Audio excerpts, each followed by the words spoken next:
Five, 4, 3. Going live to the world, can you believe it? Look at me.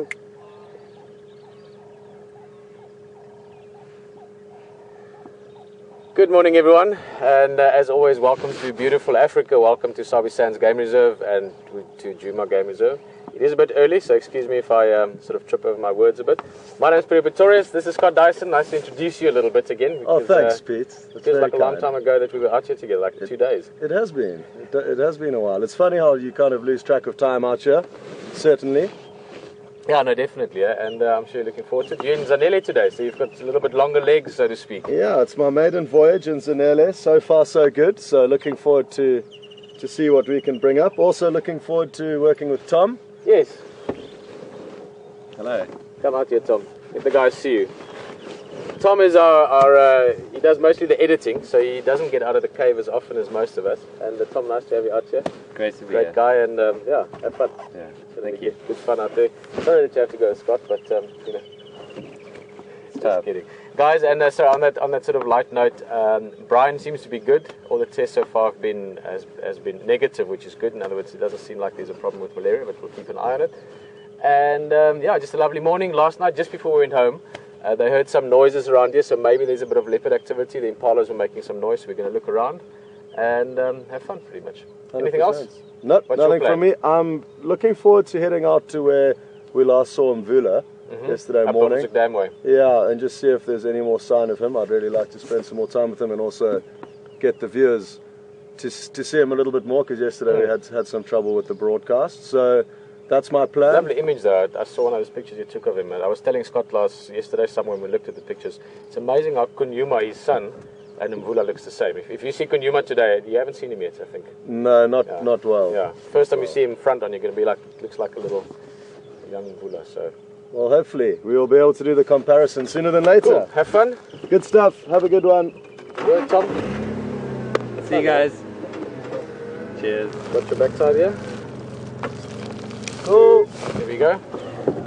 Alright, so that's about it. I don't think I need to talk too much more. It was quite cool this morning, actually. We had a beautiful, beautiful sunrise. Will was driving with us in the Jigger, and we just had this, you know, that classic ball coming up, and it was probably the first 15 minutes the sun stayed like that. So it really has been a beautiful start to the day. Last night on the way home in the Manuleti, we had 3 lionesses right on the road, so that was fantastic. So it feels like wildlife is waking up for the weekend. So let's go look around.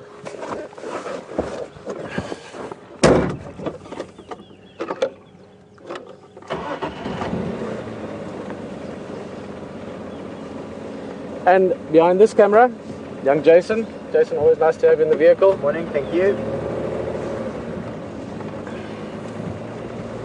Wow! Did we find a hornbill nest? That'll be quite cool. I'm not sure if it's a nest or whether it was just getting maybe some insects or something, just right in that sort of, what would you call that, Jason? A knoll.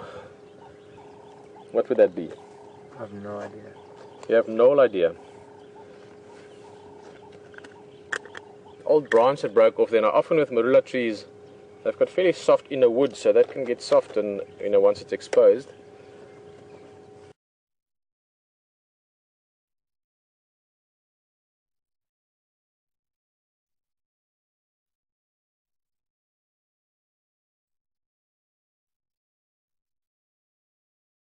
Just saw the hornbill landing there. One of two things. Either it's got a nest and it's difficult to see. It looks like sort of top right hand corner there's a bit of a hole. I'm trying to have a look with the binos. It would be nice if there is a nest. Hornbills have got fascinating nesting behavior. Where do we know? There we go.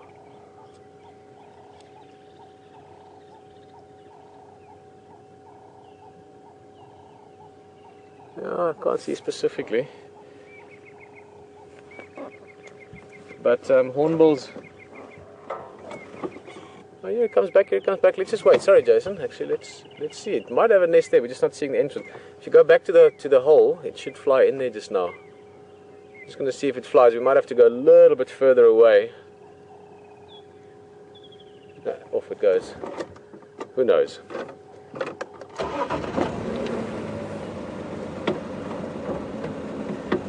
But hornbills have got fascinating nesting behavior. What they'll do is once they've paired and the female is ready to lay the eggs, the female will go inside the cavity, if you want, or the little sort of tree cave. And guys, let me just get my comms on. Sorry, Will. I just see now I haven't put my ears on yet.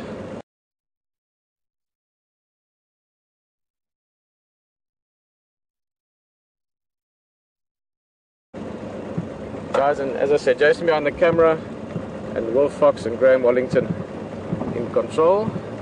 Now you can talk to me if you need to tell me something. Hornbills have got this nesting behavior where when the female lays inside this cavity for a little small punk. Of course. Thank you, Will. You see, that's why I need ears. VM, the wildebeest, who's also one of the government, he's going to be doing a bit of directing this morning. He's going to be that side just to sort of play with the toggles a bit. Scott me up every now and again and that kind of thing. And yeah, so nice.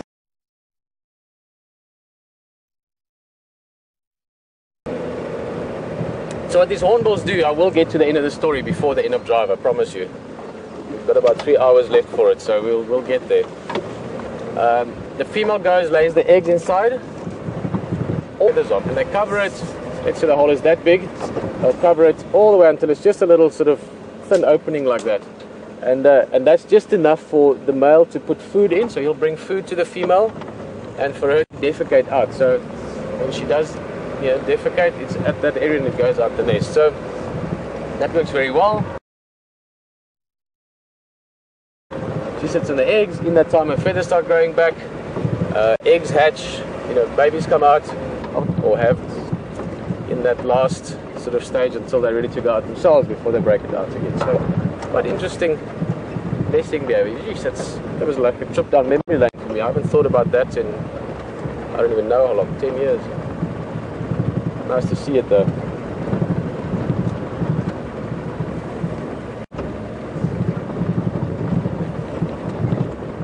Okay, last night when we'd finished up and said goodbye and back at the control room just grabbing the things to go home, we go to my camp. Alex I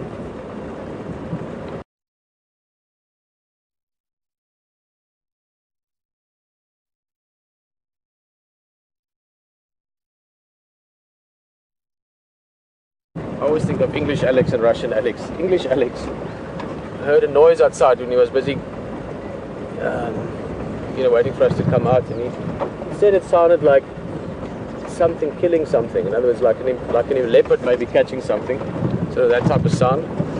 We came out quickly on the way back just to see if we couldn't spot something. We didn't see anything on this area, but did hear some guinea fowl making noise and so forth. So I'm going to spend a bit of time this morning just really checking this area, because this fits in with what we saw in the afternoon drive. Yesterday on the way to the hyena den, we came across very, very fresh tracks of what I was fairly certain could be Karula's tracks. So that combined with the noise, combined with where we are, morning, yes, the wildebeest agrees. Those are all good signs. So I'm going to spend a large part of this morning, hopefully a small part of this morning, finding the leopard, and a large part of this morning watching the leopard. But if need be, the other way around as well.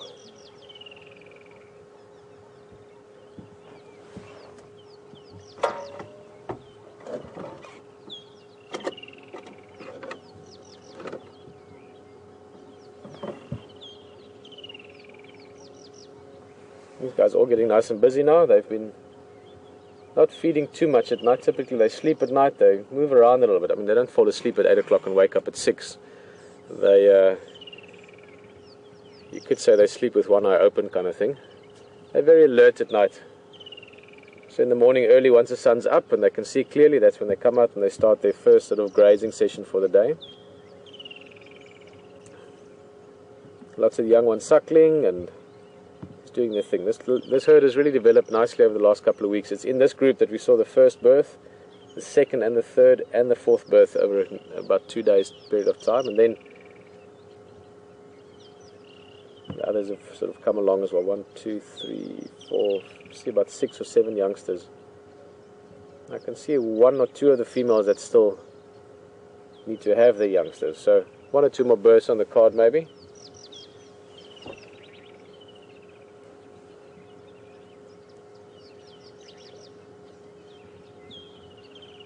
8 youngsters. There's another one.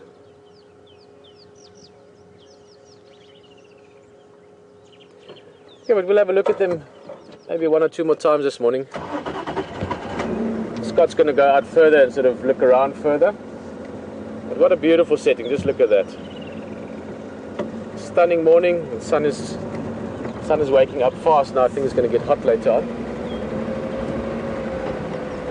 Hey, there's a tree.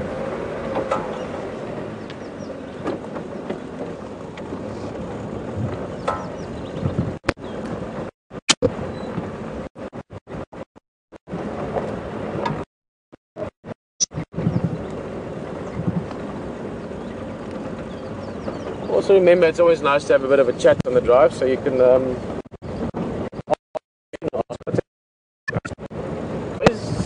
Back Safari Live, and the guys at control will send it through to us and we'll have a chat.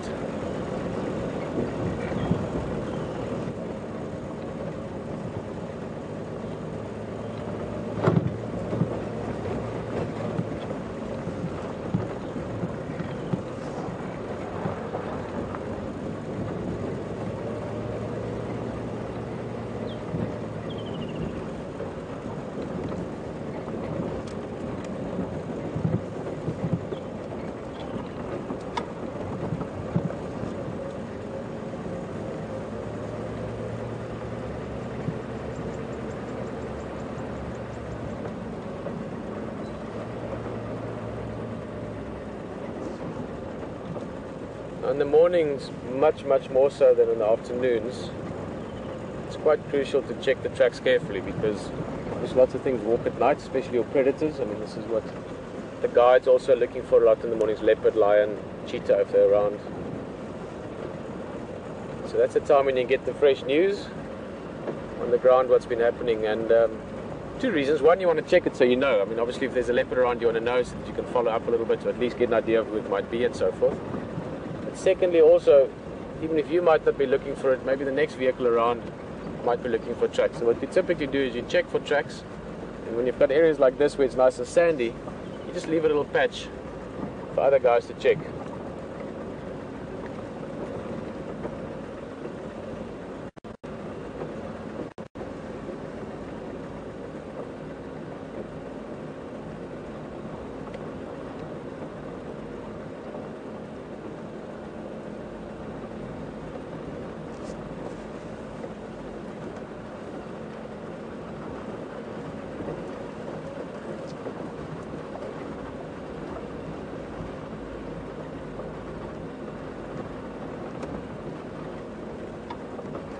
Thank you all. Great question. Just what was that? Was it Cheryl? Jason? Kim? Sorry, I just missed the beginning.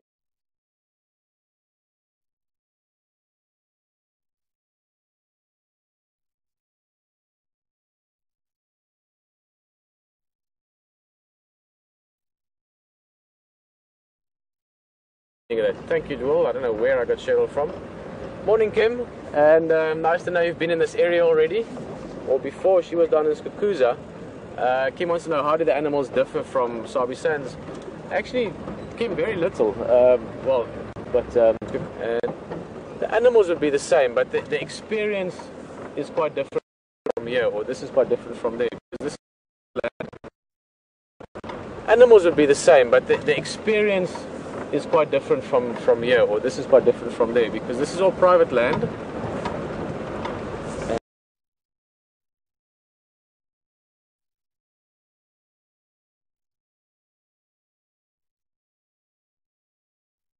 Thank you. So the difference is, like you'll see just now, I'm going to need to go off-road in a bit because all that noise we heard last night at the guinea fowl were back here. So what I'm doing first, I'm just checking the roads to see if there's any tracks coming out.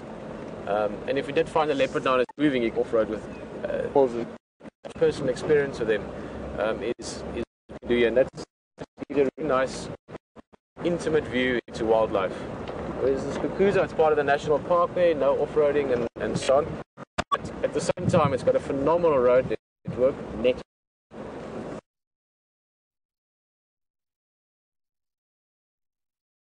about it. I'll get there. the ability to come around, to go to this river and that hill and really see a lot of terrain is beautiful. And it's just such a lovely, massive place. All the time, you know, millions of acres, and that's just brilliant.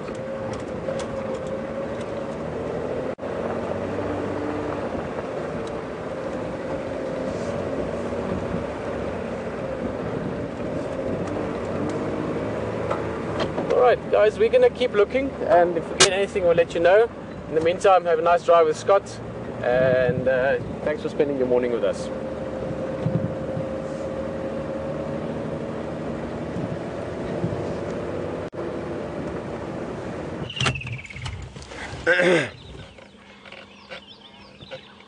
Welcome back, folks. We are currently on the same road that Mvula walked down yesterday morning in an easterly direction towards the sun. Obviously that was a long time ago, but we're still on the way to the area where we last did see him, and we know, and I've heard from people that have spent more time with Mvula, that he is prone to spending a lot of time in the northern part of the area that we traverse. So that's what our initial plan is, just to kind of snoop around and see what we can find in this northeastern part of our property on Djuma. So far we haven't had too much luck in terms of tracks or any sightings. The only thing that got us a little bit excited earlier on was some lion tracks, but they turn out to be from the night before last, so no luck with the lion tracks. We're going to continue. I just stopped here to double check a sandy patch in the road. Depending on where you are, the substrates of the road differs, so when you find a good sandy patch, it's worth stopping to really have a closer look, and then you know you can carry on for a few hundred meters without being too concerned that you've missed anything.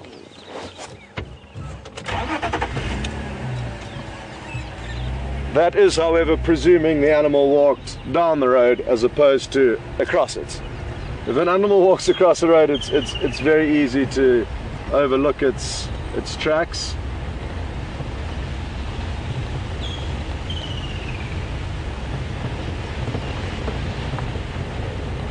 I consider myself extremely lucky to have started my guiding career in this area, because the game viewing is incredible as the initial point, but also because you get to work with some of the best trackers in the world.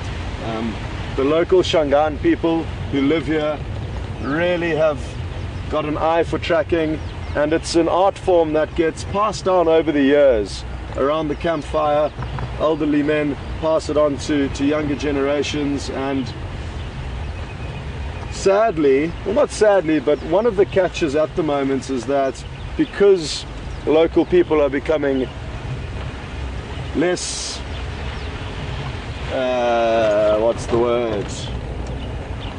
less reliant on herding cattle and livestock as a form of income and lifestyle, people are getting regular jobs. The art of tracking and spending time with the bush is slowly being lost, but because of these lodges and these camps bringing in new generations, the older trackers are now passing on that vital and valuable information to the younger upcoming trackers. And you even get tracking academies where you can go and do tracking courses. It really is becoming a science of its own, or an art of its own. So spending 3.5 years here at the start of my career was a huge privilege, because I got to rub shoulders with some highly talented trackers. I'm gonna try and get Tom into a position where he could show you guys these lion tracks. Like I say, they are from last night, but it will be worth giving you guys a look just for interest's sake. So Tom, if you can try on the right hand side of the road there. There we go, that's going to work well.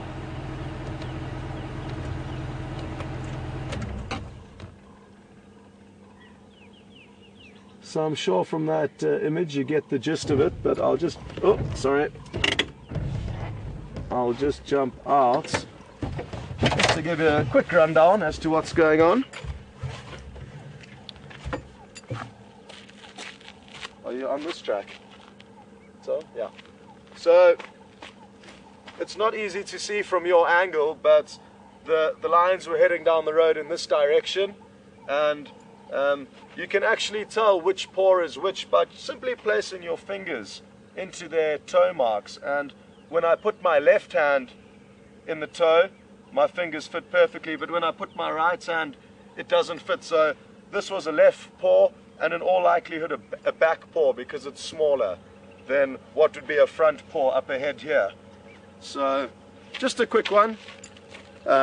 It's not easy for us to show you tracks, so this was a good example. So even though we're not tracking them and they're from last night, it was give you what to look for.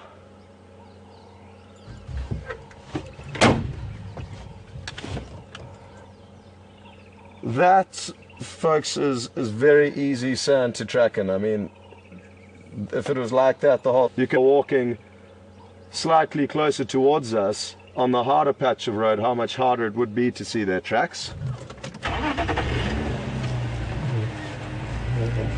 Good work there, Tom. Thank you.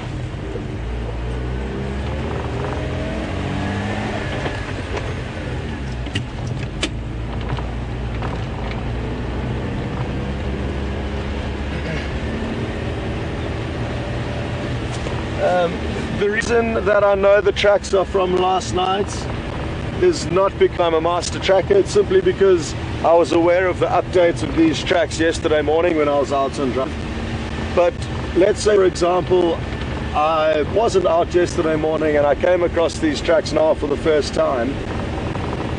After close inspection and looking at many tracks as opposed to just one, you can get ideas as to how old they are. For example, if a nocturnal animal, let's say a white-tailed mongoose for example, was to those tracks, that would indicate to you that the chances of a mongoose walking on the lion tracks after they've been there and at night would mean that there's a strong chance that it's a day later, for example. So you can read into other animal tracks being on top of the tracks you are tracking to give you an idea of how old they are. And also simply by feeling the track, if it's caked and kind of almost crusted and made a bit of a layer, then that also means that they were particularly walking when it was dewy or wet, and if it's become hard, that means it would have had a day of sunshine to harden.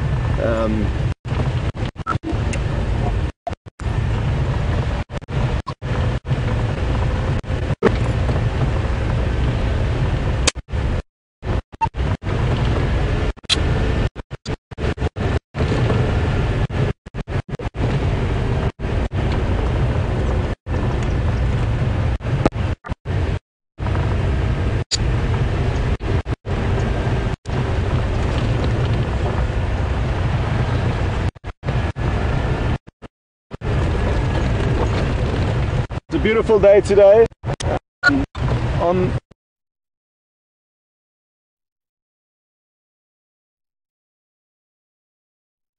the camp where we stay on our way to Djuma, Arathusa in the mornings, we typically leave at around sunrise, so a beautiful time to be up and about.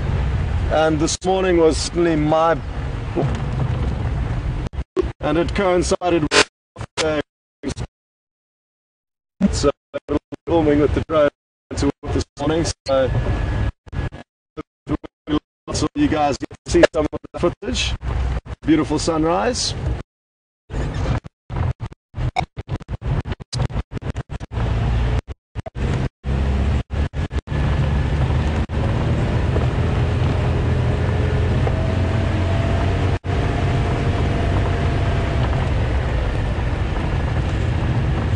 I should have mentioned, but we just drove past where we last saw Mvula yesterday morning, where HT left him. He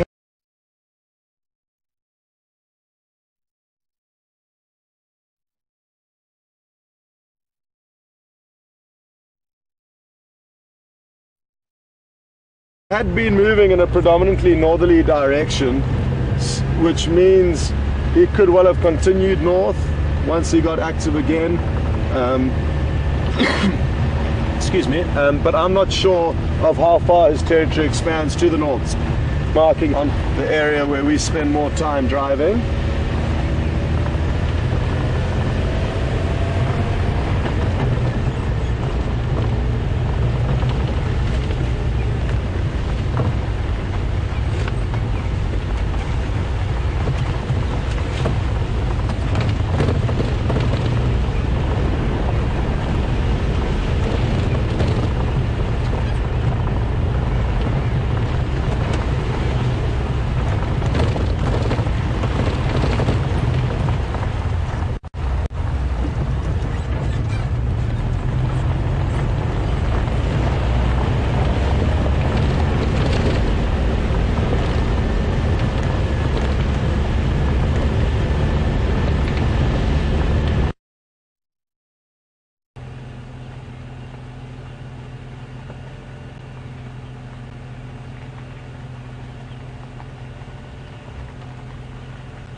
Thanks so much for that update.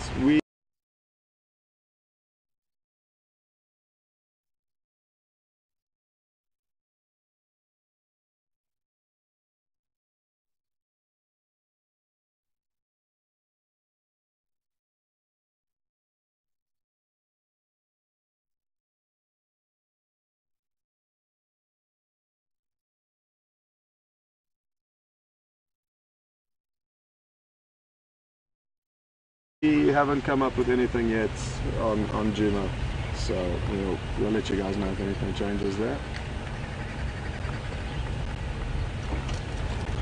Sorry about that, folks, but incredibly important in touch also at this.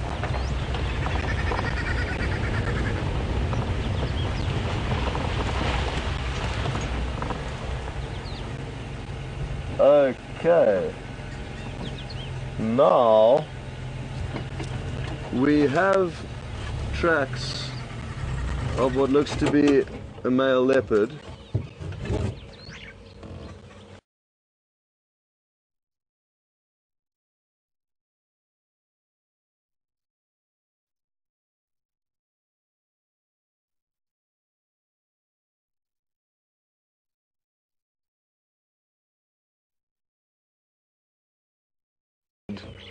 Let me try and reverse and show you something, because it is very interesting, I think, at least. You should be okay in the shot. Medium. Anyway, this over here is the back pad of a leopard, and it's heading in this direction, so that it would have scent marked in this bush. So it would have walked past and then scent marked, and then now it's carried along to over here in that direction. So just nice to see that we know from that track that it would have scent marked in that small tambuti tree that we can see.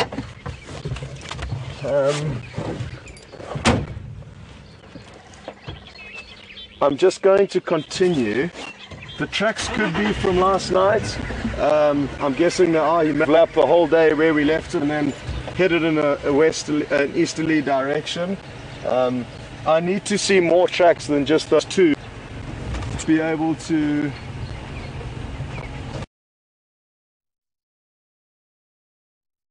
if it was 12 hours ago or 24 hours ago, I would have made it clear on the next corner, and tracking in a direction, it's a good starting point.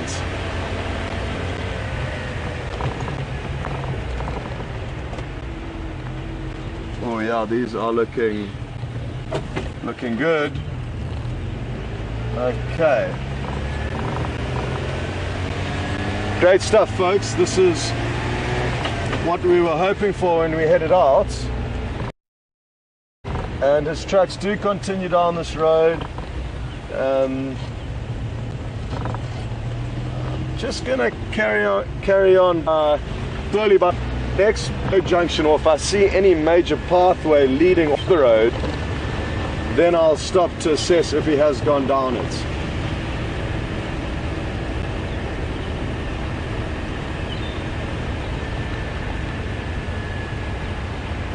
I can't see any tracks now, but I'm typically looking on the right hand side. Yeah, they're here again.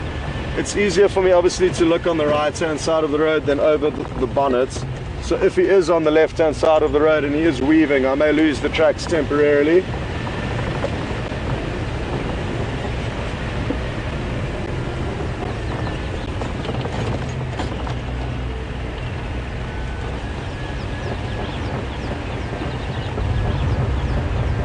The other thing to bear in mind when tracking is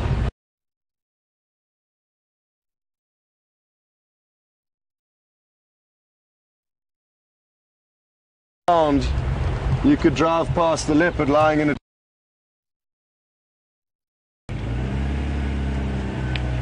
I'm just going to check a little bit further, and if we don't see anything, I'm going to assume that he took a shortcut to head down a road that heads back south, which is exactly what we want him to be doing.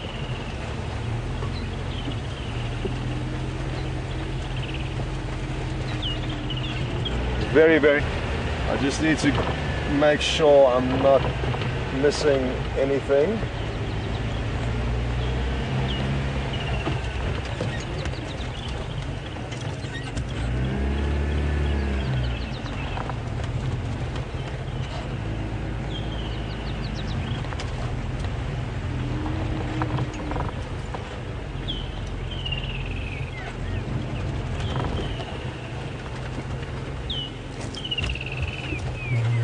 Okay.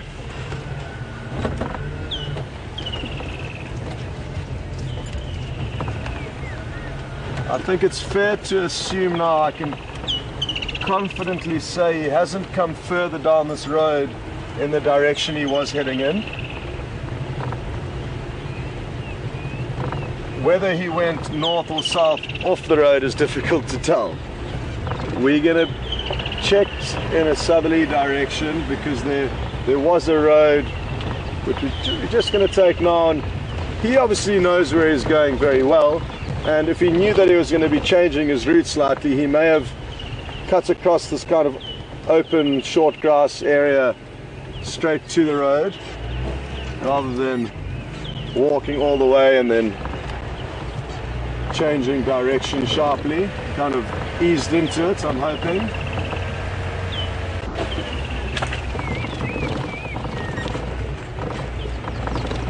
The beauty of following tracks for me is simply knowing that the animal was there, guaranteed. You can see his footprints or her footprints, and then you can just let your mind wander as to what happened, and you can picture him scent marking in that bush because you know he did it. So I tend to let my mind wander and just imagine exactly what was going on.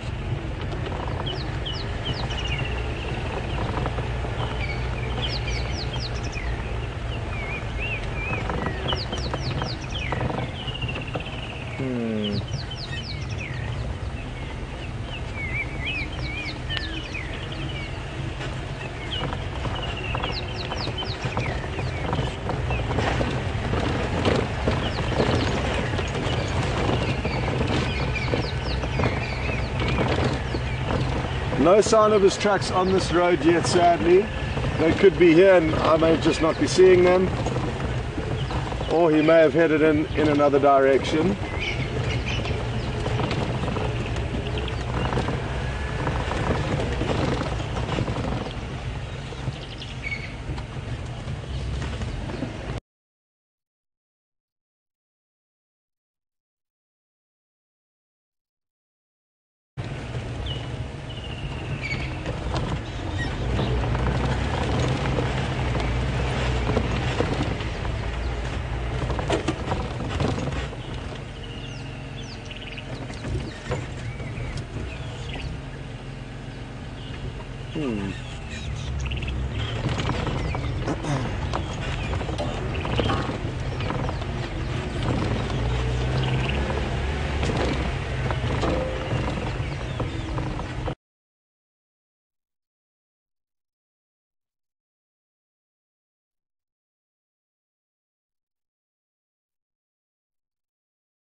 head leapfrogging and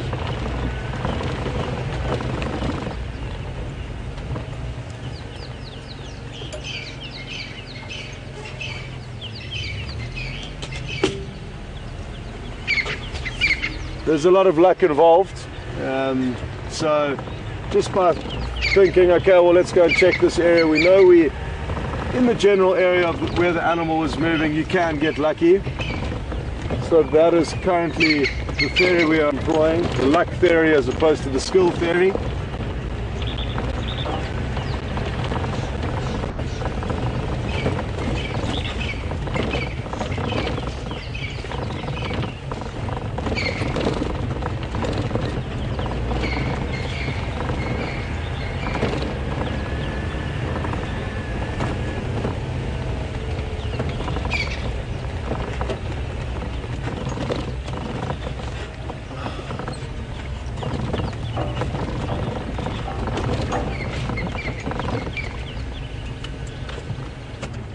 These birds up ahead are really pretty, just on the right hand side of the road, Tom. Little Franklin, crested Franklin, and they seem quite relaxed, so there we go.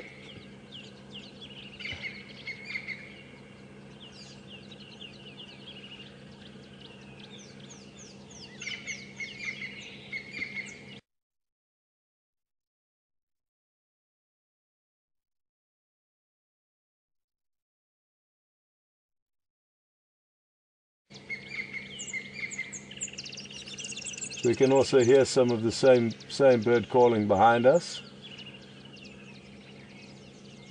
So this is a crested Franklin. Yeah, there we go. Yes, very, very little birds.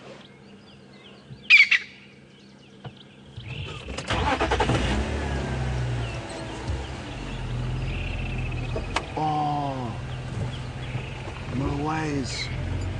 Okay. We might get very lucky here, folks. Just bear with me for a moment.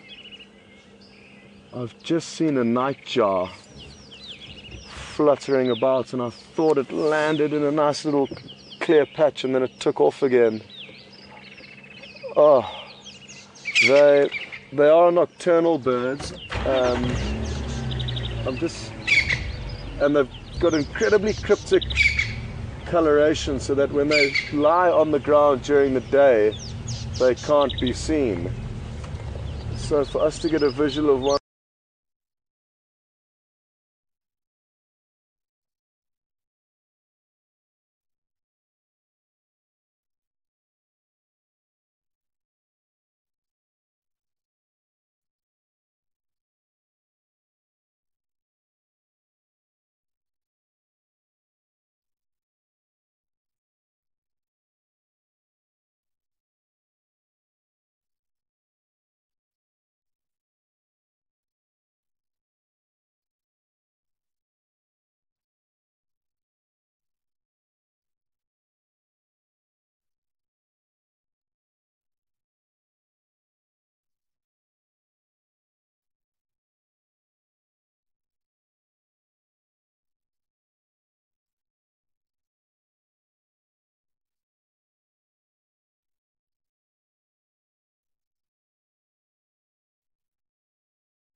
happen often where you find when you find them sleeping during the day.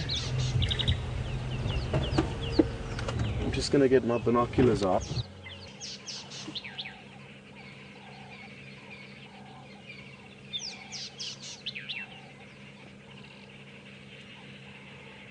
Oh, that's a pity.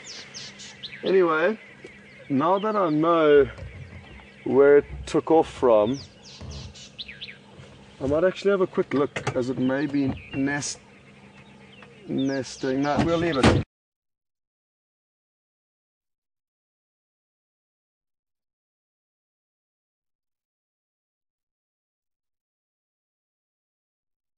I'm going to continue, but now that I know where it took off from, it often sleeps in the same place from what I've noticed over the years, so it'll sleep in a small little scrape or tiny little dugout depression that they make in the ground. So we'll be sure to keep an eye on that area next time we come down here. And that's another good example of, by stopping for the smaller things that could lead on to something more exciting or something you don't expect to see. I'm a huge believer in that. So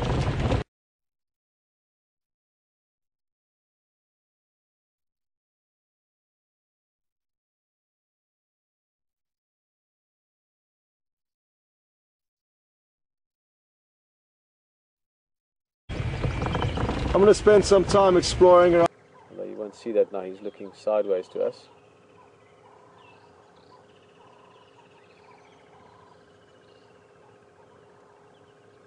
The one at the back here, this last one coming through, is probably the biggest of the four, just looking at his physical condition. Cool. Some kudus.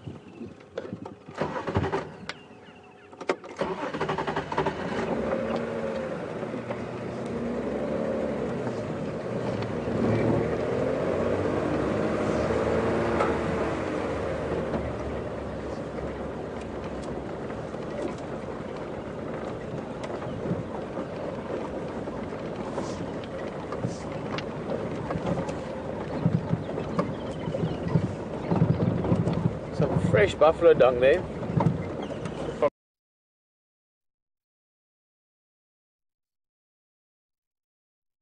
Duggar boys is hanging around the area, maybe down towards the water, or we'll see them, or just around the corner, who knows, but some buffalo around.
Another big footpath. It's one of the sort of main highways, if you want, that goes down to Woyatilla Dam.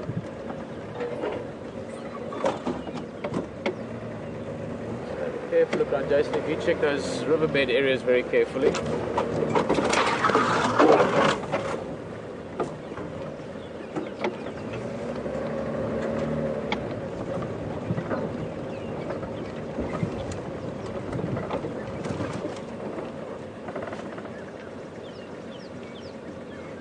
Beautiful area down there. That's all sort of a small drainage line. That area there goes all the way down to the dam.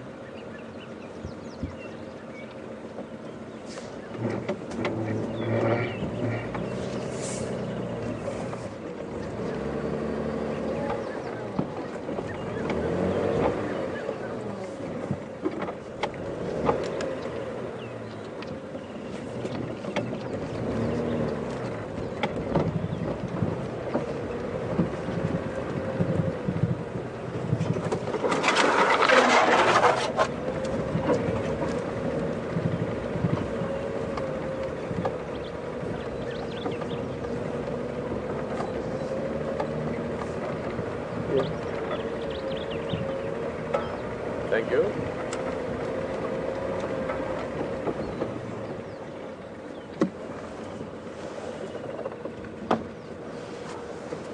Sorry guys, there's something that's rolling around there. Something that Leishan often laughs about. I just have this thing. I mean, most people probably to some extent, but if I'm driving, I don't want to hear things rattle. And that comes from packing. You know, if you're packing things for expedition, you're packing a vehicle to go 2, 3, 4 weeks into remote areas. You want to make sure everything's packed right, because if things shake around, things break and so on. But I think that really got sort of overdeveloped, if you want, with my years with Wild Earth. Whenever I hear anything that sounds loose or rattle or squeak or anything that's, I want to find it, because give it time and it's going to wear through. So, but that's just a water bottle, easy to fix. Red-chested cuckoo calling there. You can hear the bird.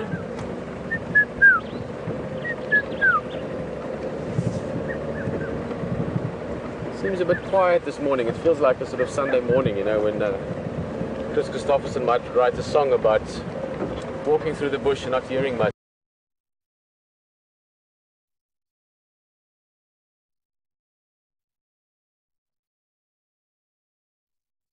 So we can have a look down towards the dam. Hey, buffalo thorn. There's no big wildlife there. Maybe just do a little bit of birding, see what's around. There's almost some nice starlings and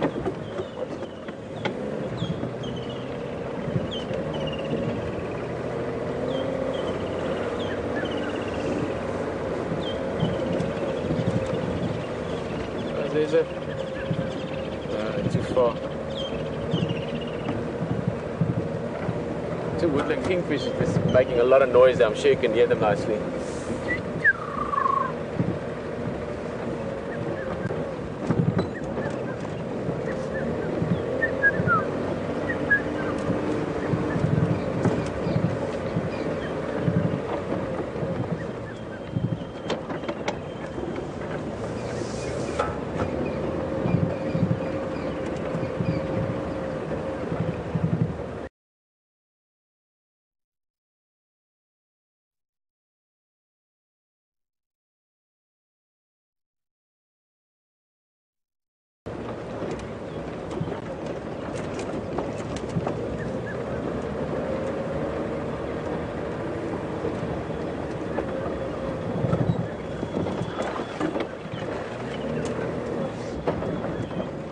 This area work on like a 6-week, 10-day, or 6-week, 2-week, 7-week.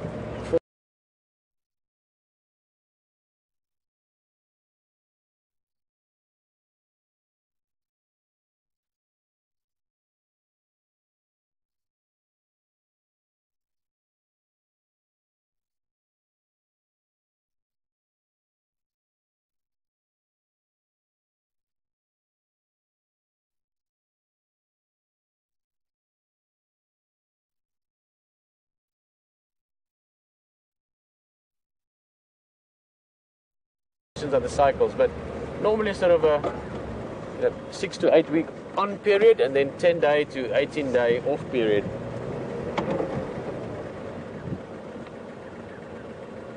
We'll drive down to let's just see if we can run into the water. That's what hippos do.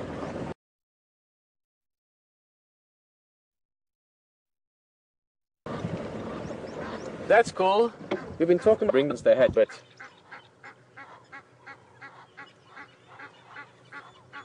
another question, brilliant.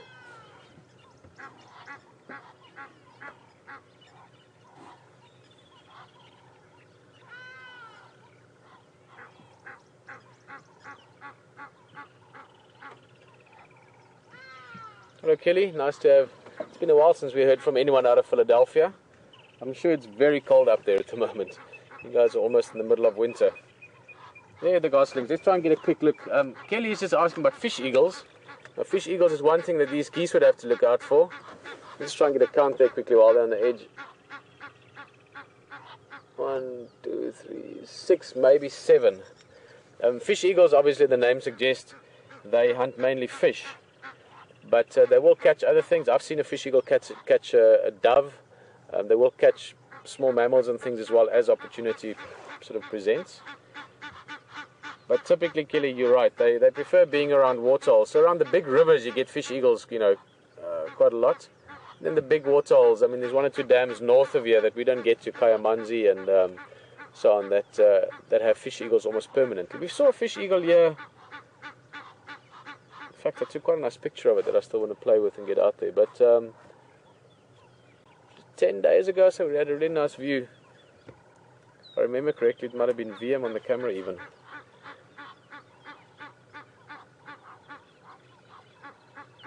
Noisy as always. Where's the hippos gone? Let's have a look for the hippos. They're all hiding at the moment. There's a little head popping out. Okay, the hippos not doing too much. We're going to look around here a bit. I'm going to check the tracks. And you're going to go have a bit of fun with Scott. So have a nice time with Scott. We'll get you back here in a bit.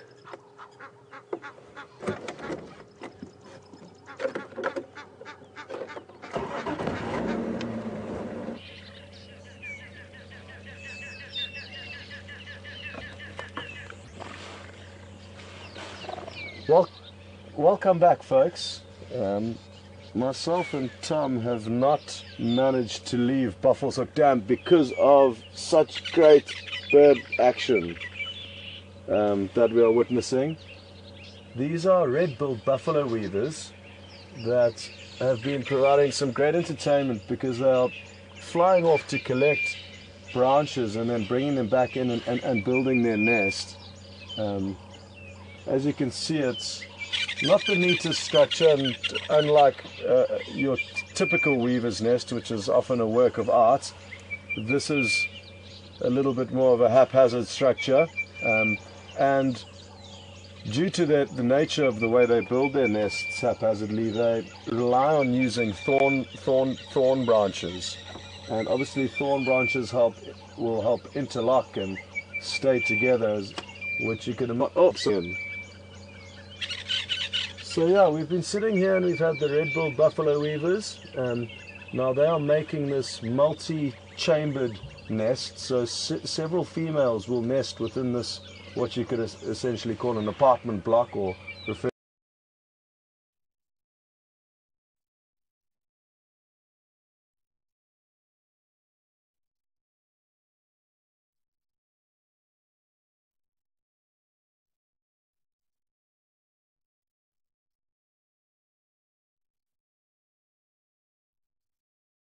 it as an apartment block with lots of different chambers in which females will breed. And in some cases these nests are big enough to even house vultures or other top. That'd be nice. Tom is doing a good job there though on the camera. Well, enough, since we've been here, there's been, oh, here we go, let me try and get that one. Oh, I don't know if I did. Yeah. So interestingly enough, since we've been here, we've seen a few very, very nice birds, of which I'll show you in the book a little bit later. But we've seen an orange-breasted bushshrike, which is an exceptionally pretty bird, and actually heard it calling before we saw it, and that led us to look in the right place to see it. It's got a very distinctive call that rings out, which some people have made a little rhyme saying, coffee, tea or me. So that's the orange-breasted bushshrike, which was good to see. I hadn't seen one of those for a while. And then another call that led us to find a bird was that of the Deirdrick's cuckoo. And the Deirdrick's cuckoo is a brood parasite, so it will lay its eggs in other birds' nests and then let the foster parents do all the work raising their young. Obviously a very clever tactic that the cuckoos have worked out over time.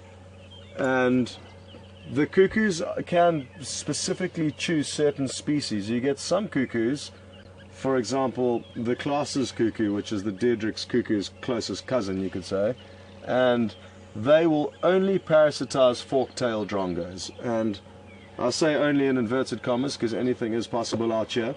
So the class's cuckoo, for example, will target the fork-tailed drongo. The Deirdric's cuckoo is not as fussy, but it tends to parasitize birds like weavers and sparrows and bishops.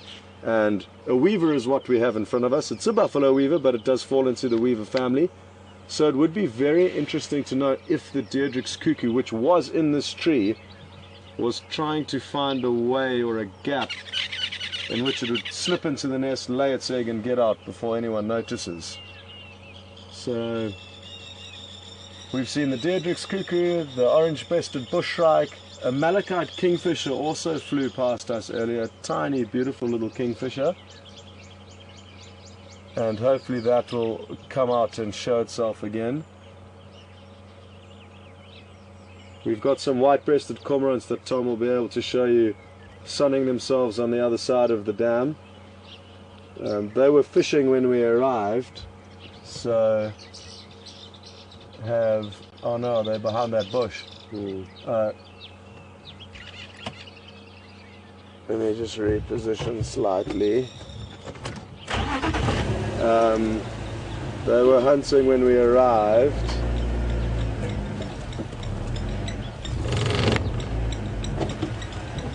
There they are.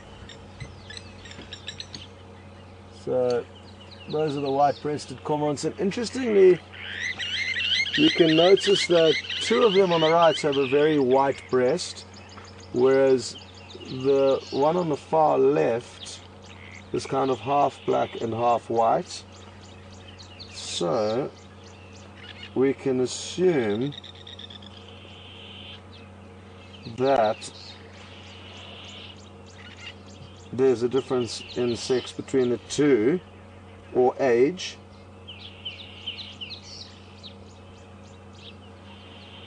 So those are two juveniles on the far right. At least that's according to the information. I've just read up on this in my book.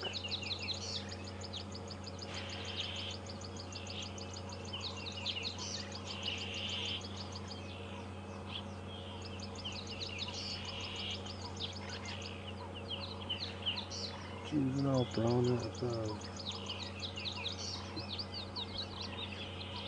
Interesting. What?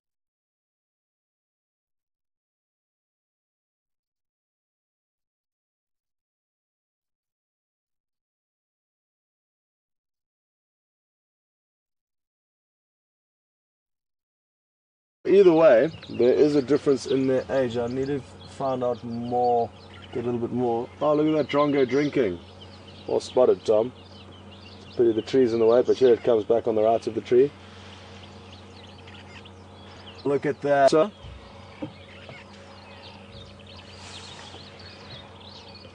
that bird there that Tom has just spotted is a sandpiper. Let me get my binoculars out to double check which type.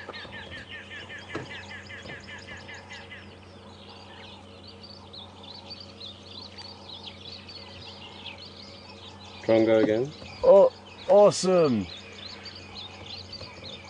I think it could be eating insects or drinking or wetting its breast. As you can see, it was really plopping in there. Now we'll see it might be cleaning itself. Sadly, it landed on the wrong side of the tree. Yeah, it's actually just, it was having a little...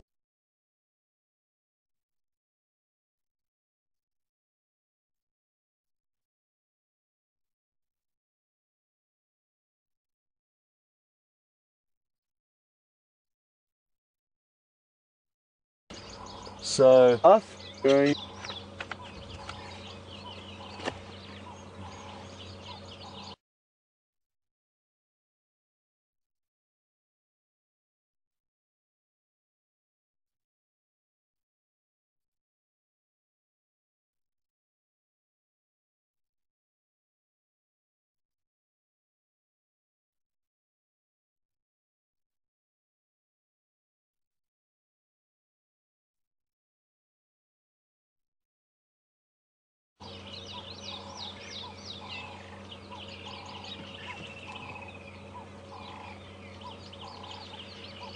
Just got a question through from Diana on Twitter.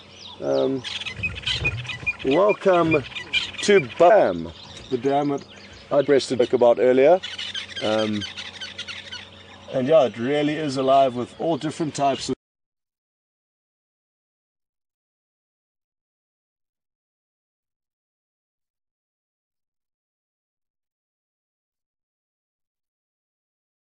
We've obviously been seeing the malachite kingfisher, the sandpipers, blacksmith plovers, white-breasted cormorants, to name a few that we've seen. There were a few Egyptian geese floating about earlier. I don't know where they've gone. And then some rare birds. I haven't seen. We certainly can see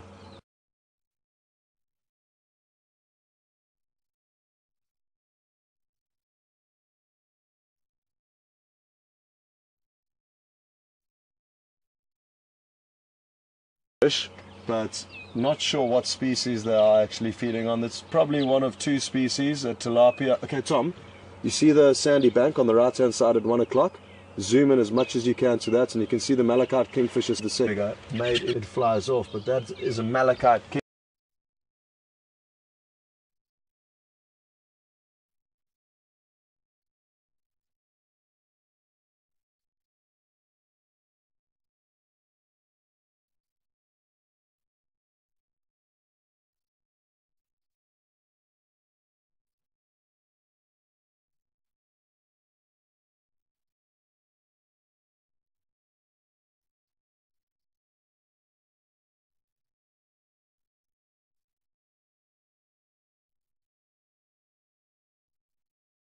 It hunts tiny little fish, and who knows, maybe it'll even put on a little bit of a show for us this morning.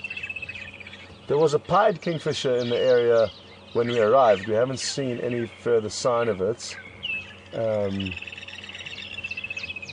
But so far things.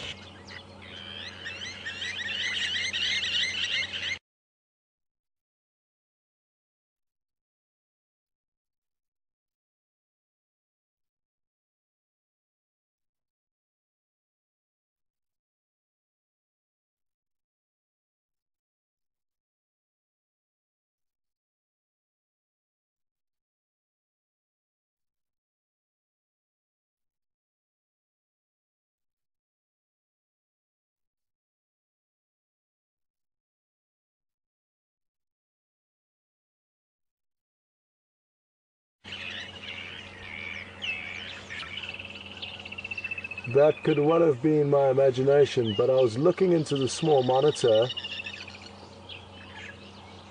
but I can see what Tom's filming, and I thought that I was below. Closer up.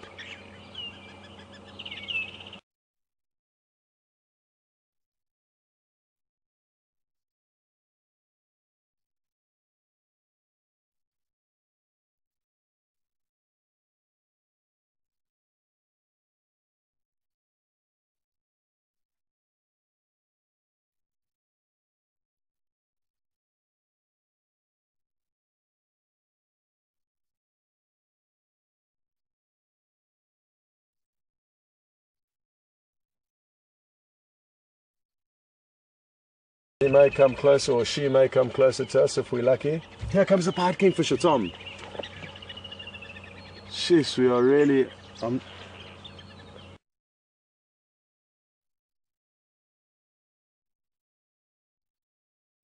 Okay, well, it's back in action. That line.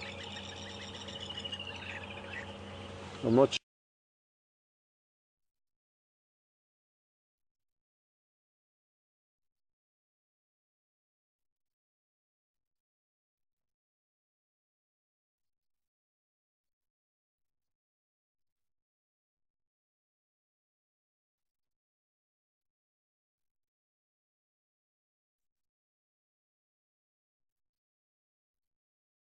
Morning, so let's hope that it's a late starter and it's just warming up its engines to put on a show for us.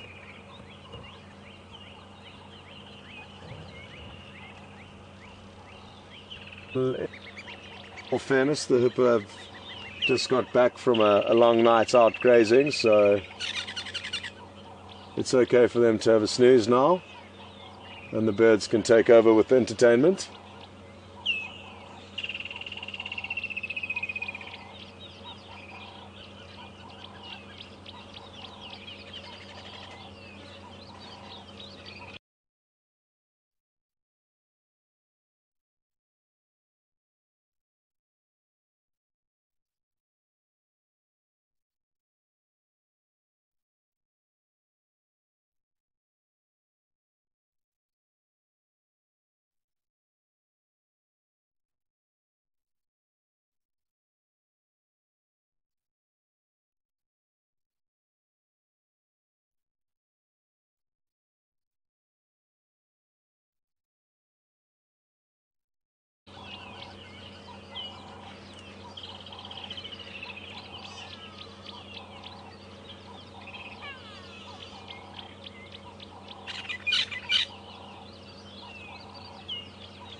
Just juice on the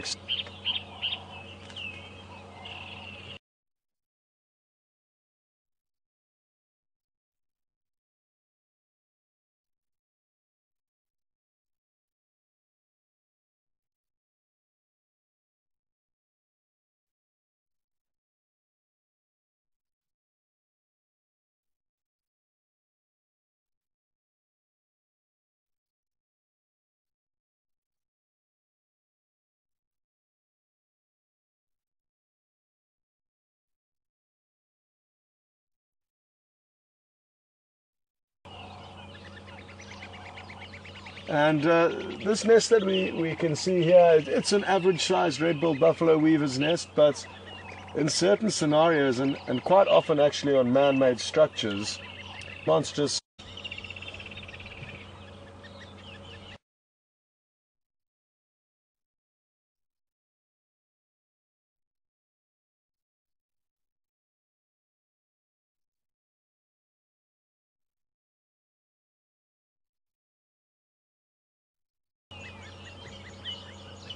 Whew. This has been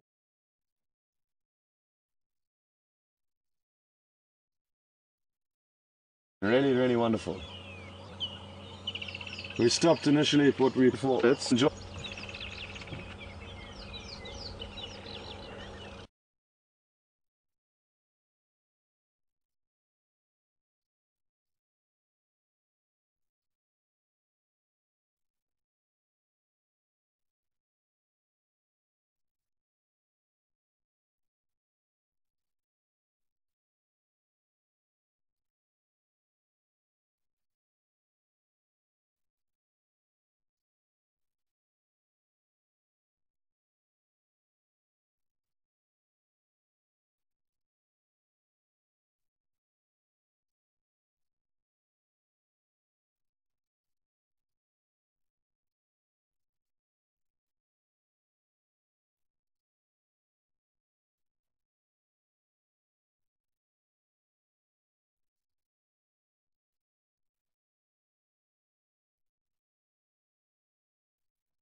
Whew.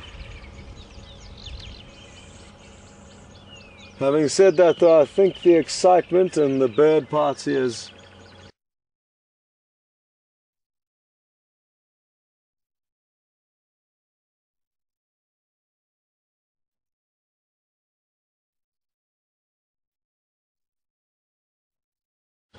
slowly begun to subside in intensity. As a vantage point for viewing potential prey items just below. She did seem to be looking at the water very intently. Anyway, we'll stay with her for a few moments.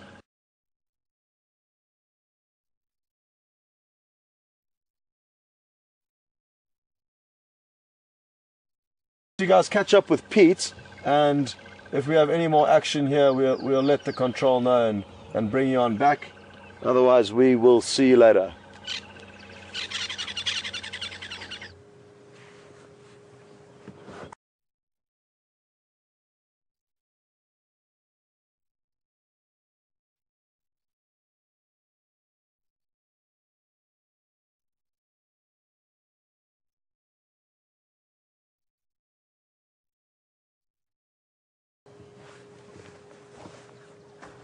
Well, welcome back this side. Hope you had fun with Scott. I'm sure you did. We've stopped here at Treehouse Dam and just thought it's nice. Joined us for. They're not doing too much. They sort of feel like I feel at the moment. They're just content and happy to be at a waterhole. Nothing bothering them. They do a bit of mud wallowing, maybe lie down in the water. Just take it easy. There's some good grazing. Oh, yeah, quickly, Jason. Sorry, we're gonna try.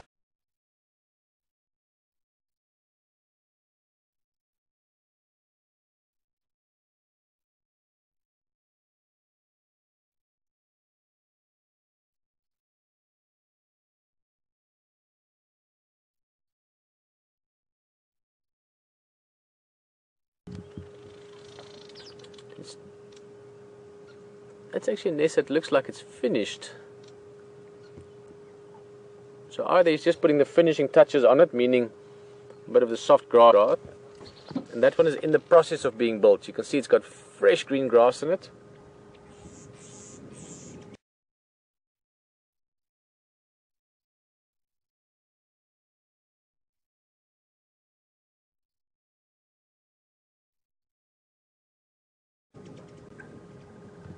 Now, these birds sometimes will fly quite a distance to find the perfect grass blades for what they're doing. So let's hope something comes back in the next few seconds. We won't watch it for too long, but it might come back.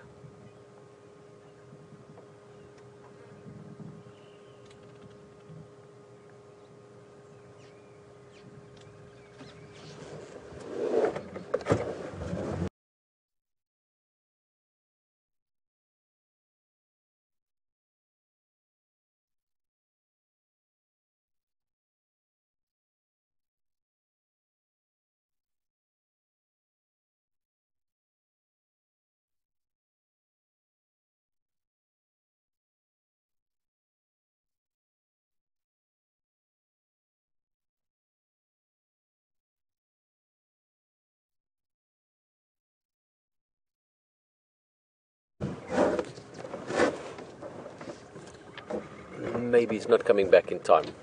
But what we can do is we can show you that nest really close up.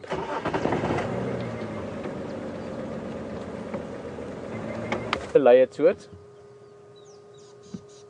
And then the back area, this part here, would be the sort of the living room, if you want. That's where the female would sit. That's where they would nest when the eggs hatch, where the chicks will stay in the beginning.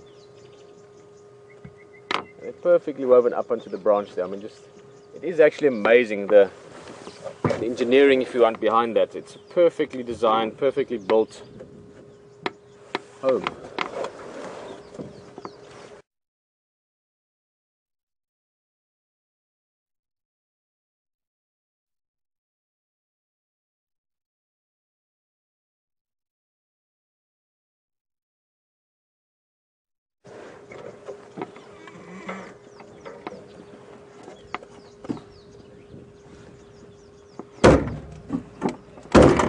Sorry, this is the Djuma door. We're going to roll along slowly. Probably see these bags.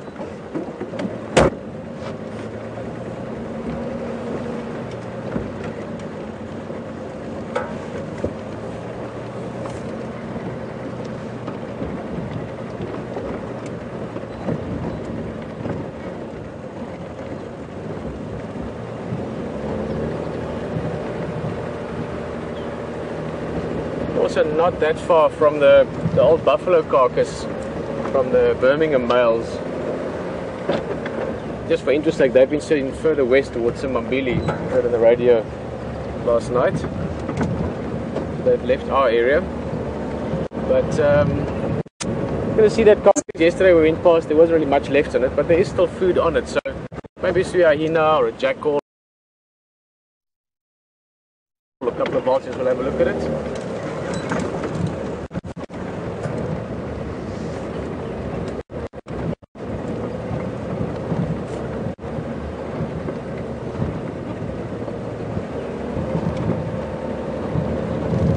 Elephant track looks like a small breeding herd. This is maybe worthwhile following.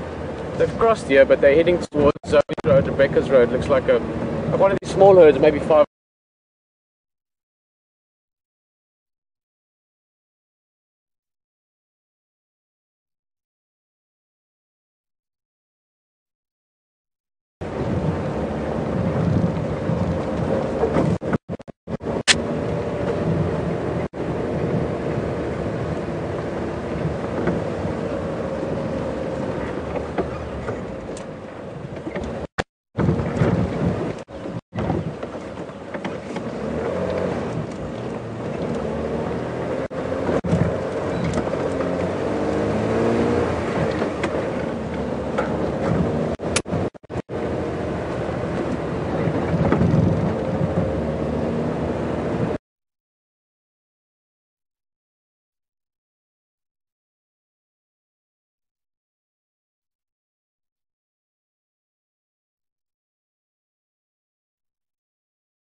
elephants.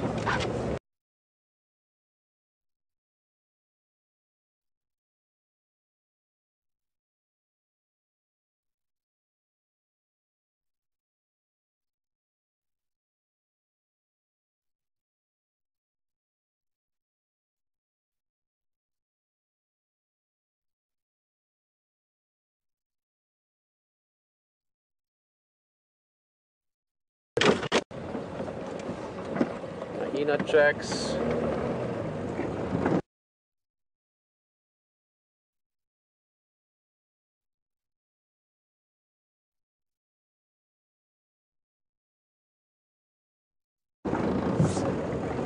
go and have a look at the carcass. They've got the long necks, you know, they can really crane their necks to get inside the carcass. And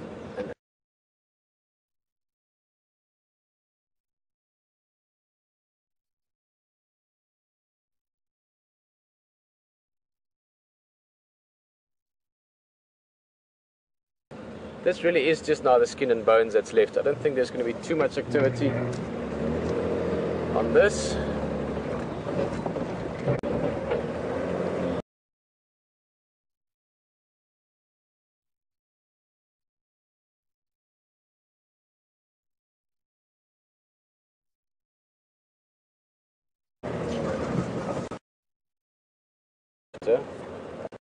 Even the flock, that does the little track.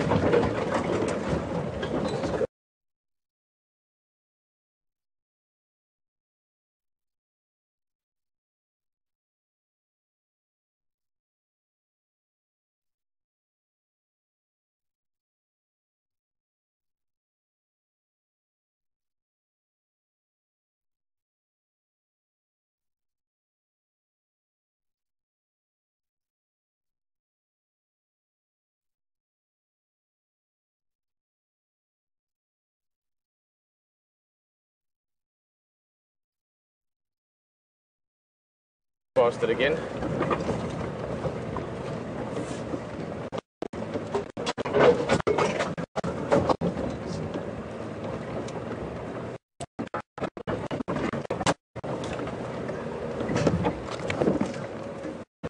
For them, you know, under sort of, you know, difficult conditions, if they're really struggling, they could get back here and chew on some of that skin and even some of the bones that they couldn't break so far, but the good stuff is gone, so to speak, so that would only be.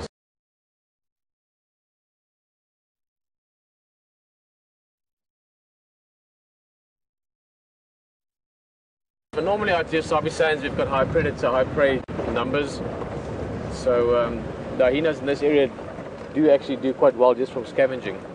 They don't even have to hunt as much as some other hyenas in other areas might hunt. So it's not likely they'll have to utilize that again. They'll have other.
Copy.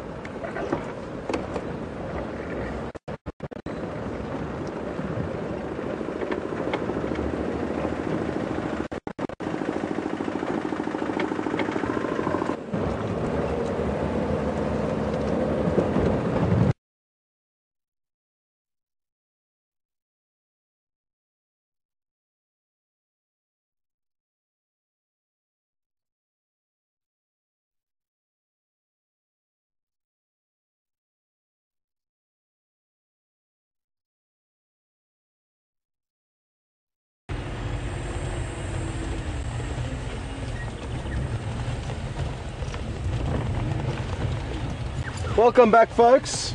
No major updates from Tom and myself. Asked a question. So a tiger would probably be top of the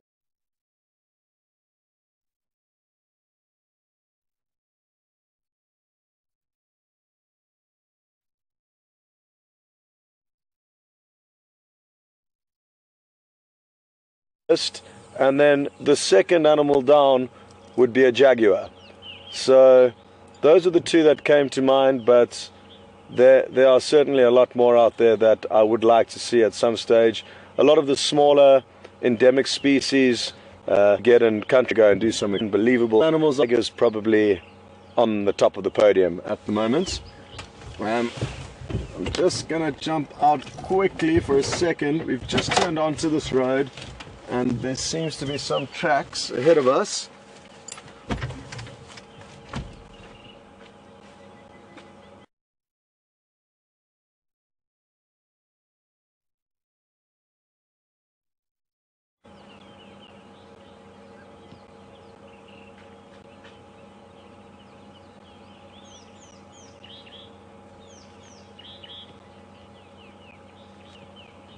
Go away bird, alarming, and that's probably at me, so quite interesting to hear the quang, and that I'm guessing is because I was out of the vehicle. The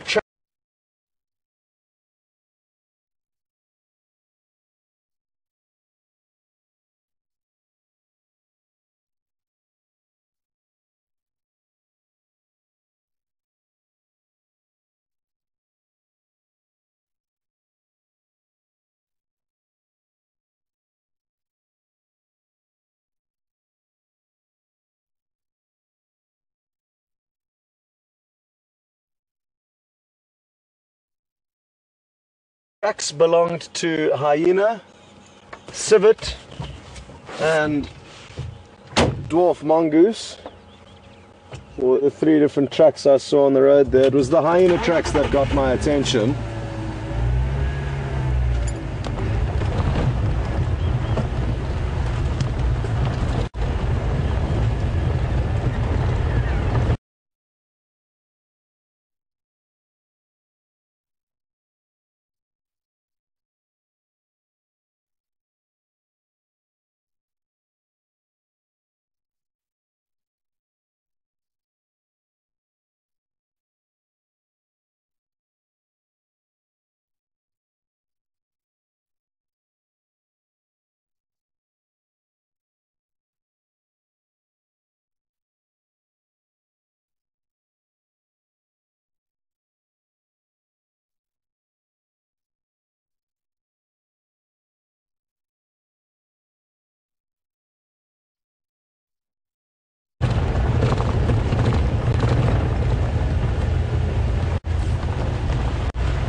So an update, find something a bit larger for him to film.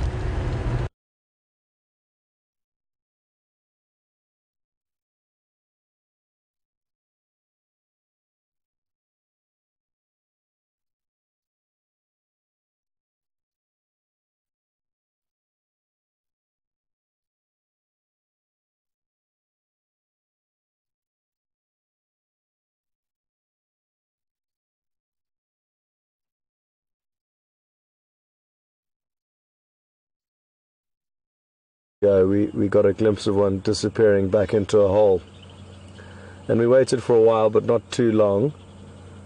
This morning though, I'm willing to invest a little bit more time to see if it comes out.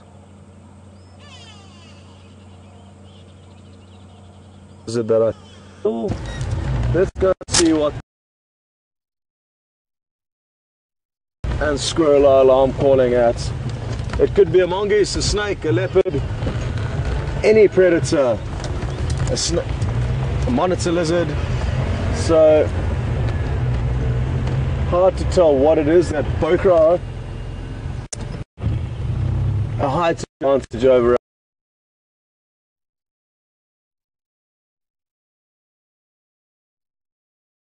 and therefore can see further than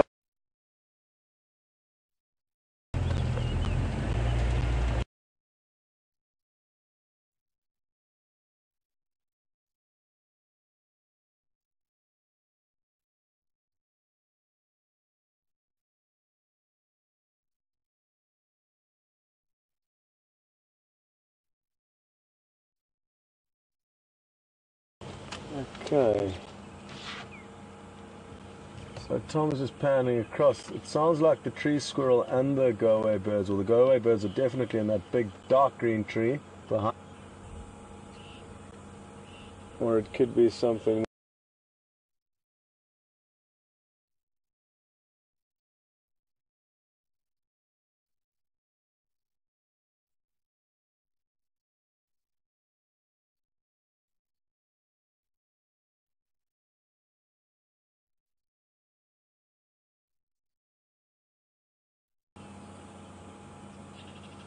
To a hospital, and they came back with what you call a prick test, which is just a small prick that you would put into your finger, and it's not very painful, and you wait 15 minutes and then that gives you a fairly accurate malaria test.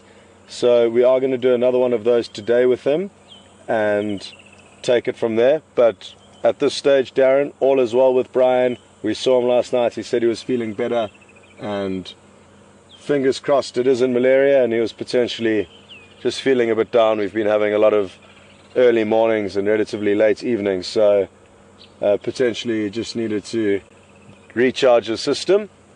But thanks, Darren. All is well with Brian.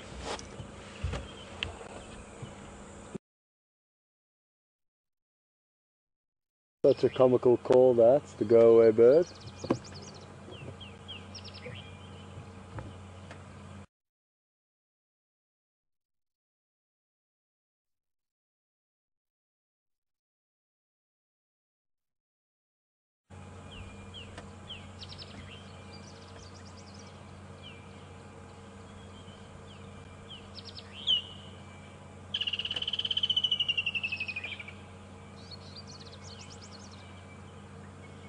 No luck in spotting the squirrel.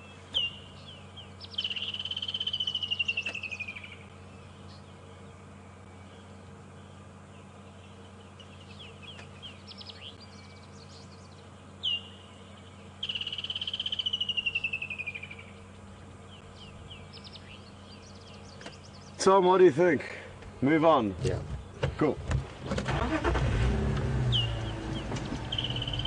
Okay, well, we gave it a decent picture. Always worth investigating. Who knows, maybe it's simply our presence that they're not happy with.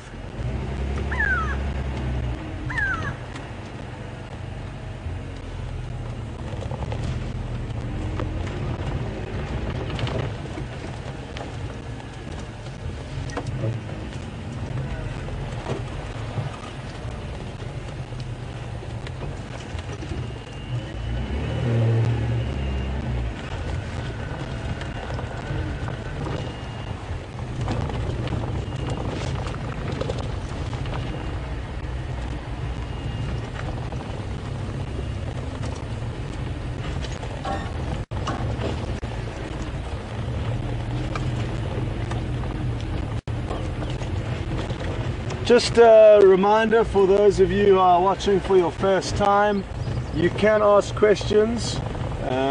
On Twitter it's #SafariLive, and if you would like to send an email, it's questions@WildEarth.tv. The more questions you guys send through, or special requests, the more we can try our best to tailor make the safari to your needs and answer any questions you may have. So please feel free to fire through as many questions as you would like. It certainly makes our job a lot easier getting questions from you, and we do appreciate it.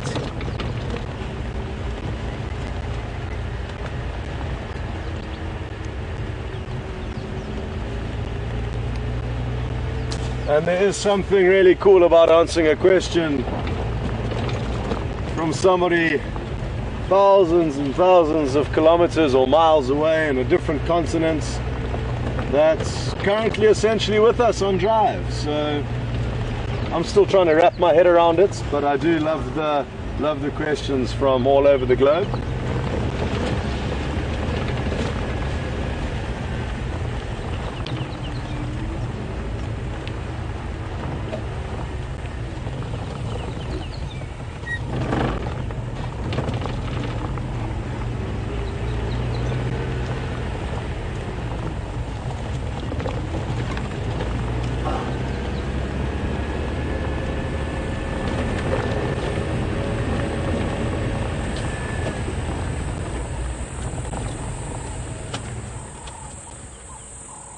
Did you hear that branch breaking, Tom?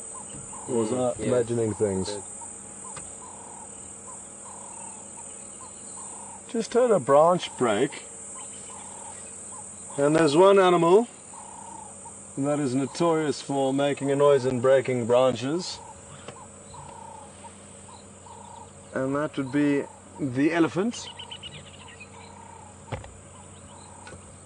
So I just want to... It's very thick where I heard the noise coming from.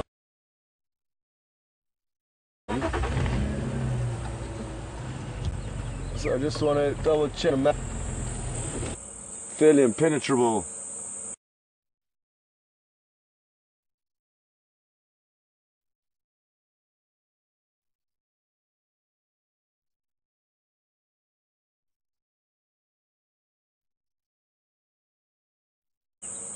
Woodland this, so just going to wait a few seconds to see if we hear anything else.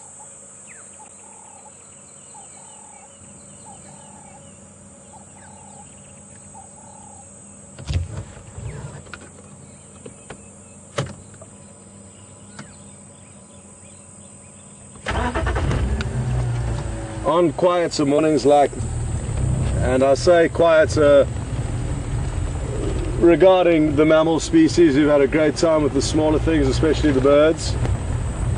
But when it does get a bit quiet with mammals, it's interesting to see how your mind can start playing games on you.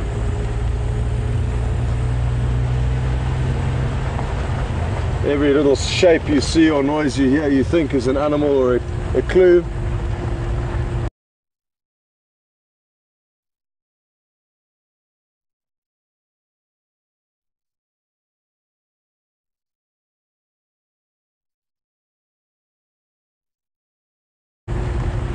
Which often leads you to making a fool of yourself.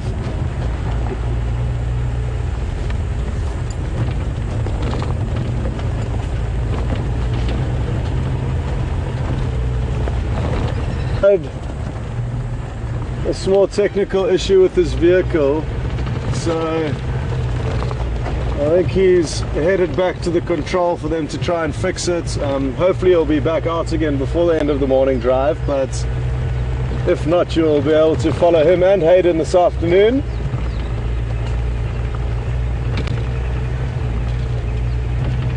But it'll just be yourselves, Tom and myself for the rest of, just to let you guys know.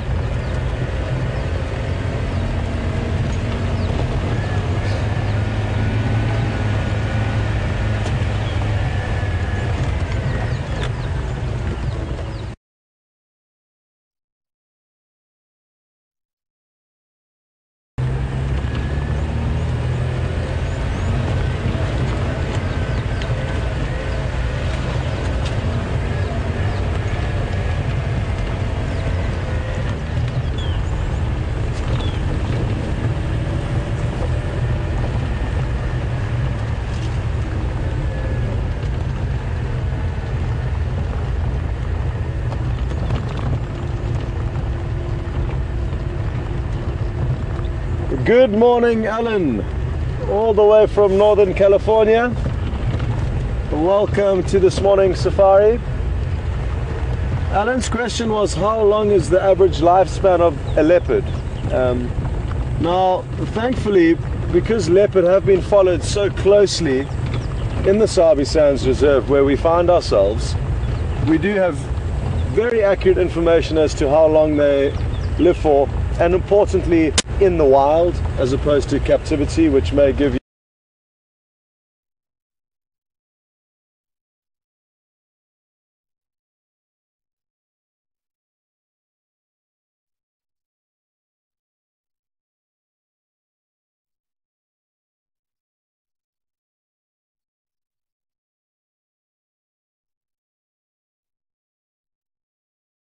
you a blurred sense of their actual lifespan.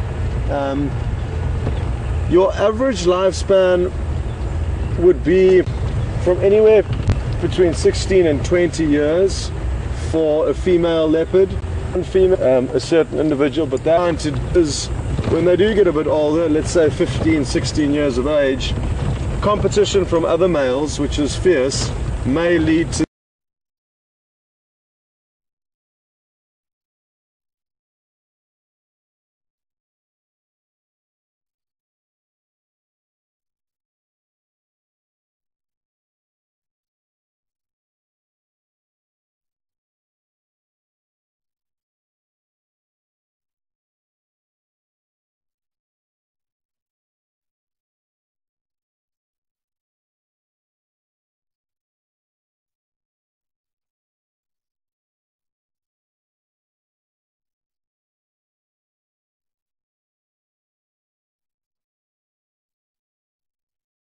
them being killed in a territorial battle, and or just being chased out, and because they live a hard, aggressive life there,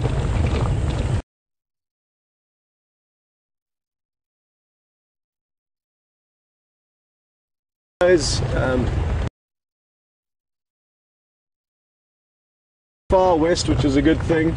So it'll be interesting to know not only where they are, but what they've been up to in the, is it 2 nights now that we haven't seen them? I think that's correct. I think we haven't seen them for 2 nights, so who knows if they... We have 2 tortoises, one in front and one behind.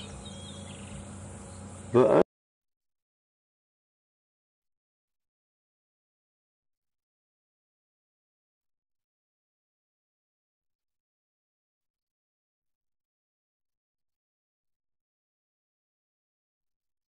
playing very closely behind another tortoise would be to make love. So, with a bit of luck,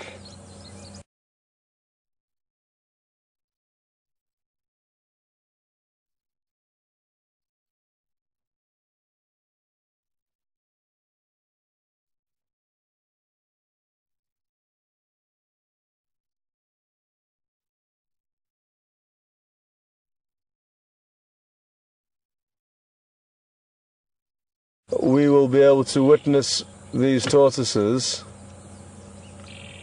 in the act of mating. They also make quite a noise when they mate, so but I just want to get into a position where we are not interfering with their courtship.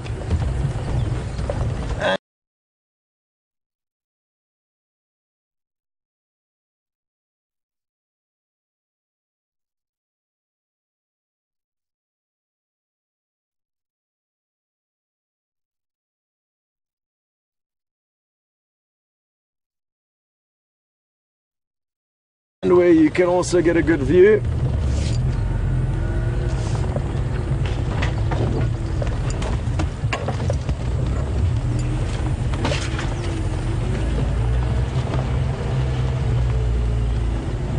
Direction. If not, we'll reassess what to do. The tortoises don't mind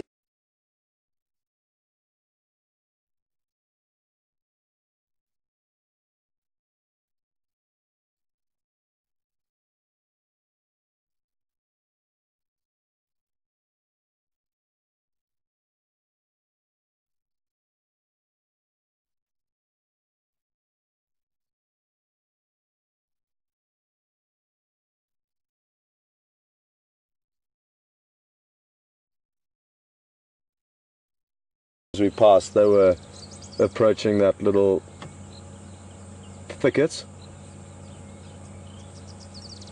So we'll want that if we do drive very close in order to get a visual, they are going to be a little bit flustered. So we won't try that. I can see the larger shell of the female.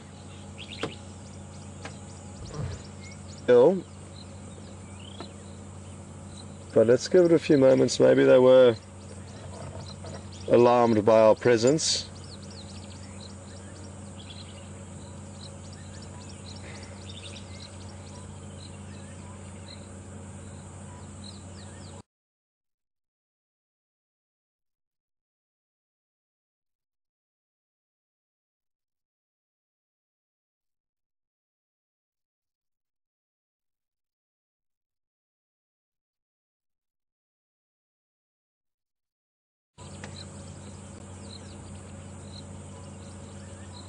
Oof.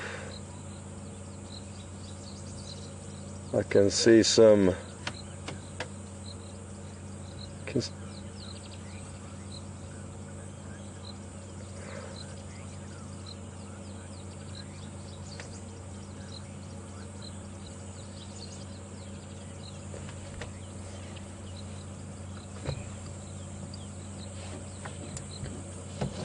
We've just got a question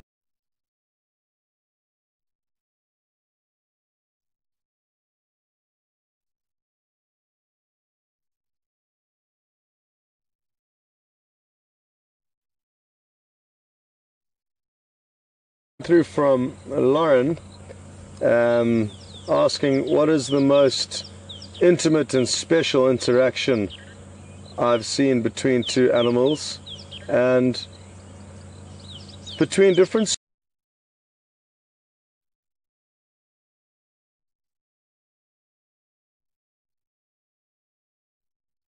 species. I don't have one that comes to mind. I know there have been some incredible interactions between lion and oryx. Young oryx is not small impala or even baboon.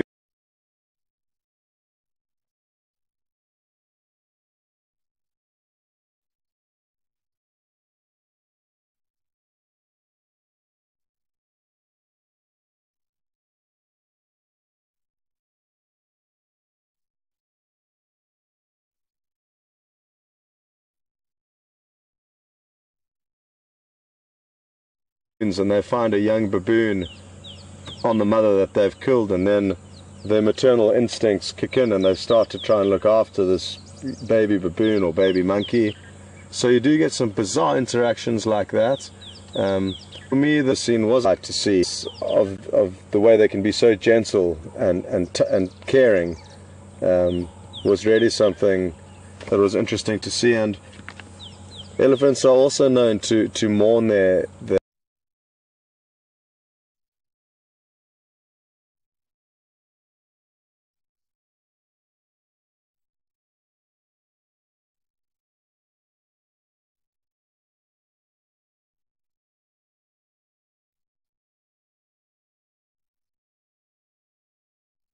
the death of members of their herd, and even when passing by an area where an elephant has died, they will pick up the bones, and you can almost tell from their body language that they are mourning.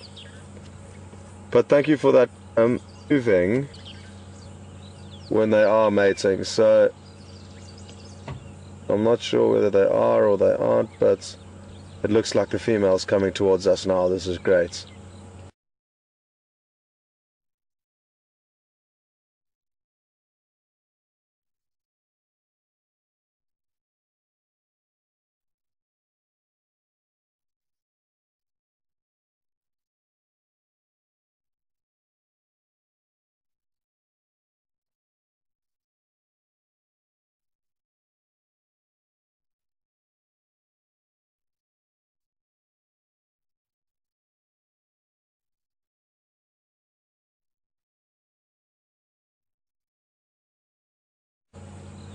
She's slowly edging towards us.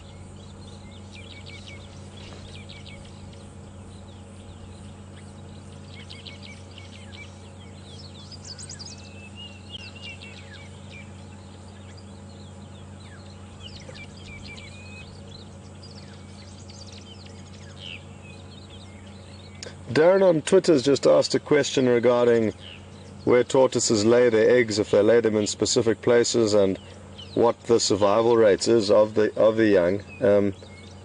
To be honest, I don't know the finer details of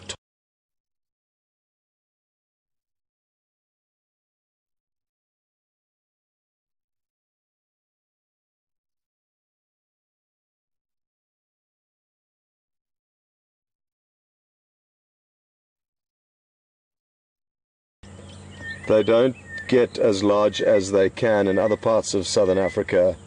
Here in the Sabi Sands, they tend to come as a slightly smaller model in these parts.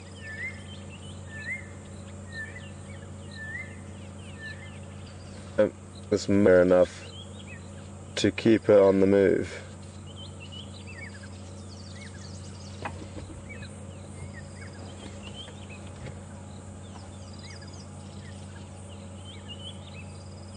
What else can we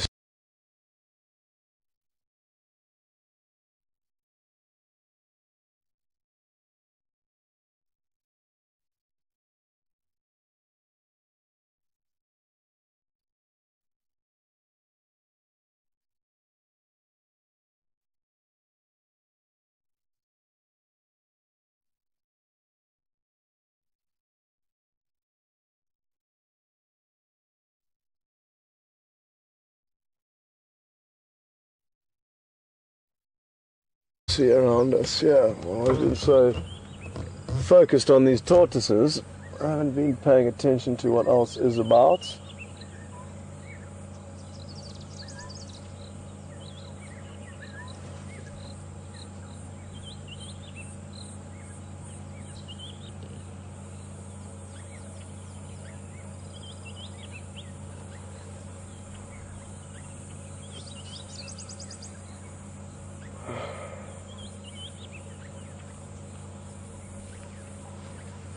Let's just go a few meters closer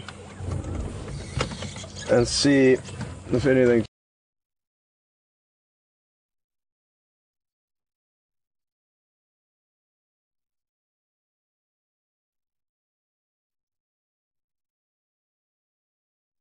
changes.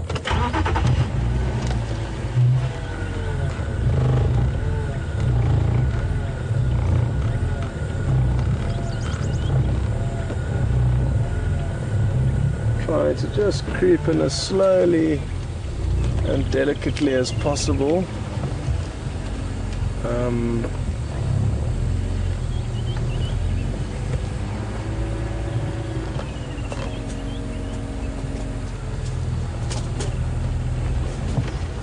This isn't going to be easy. I think this is a better side to do it from.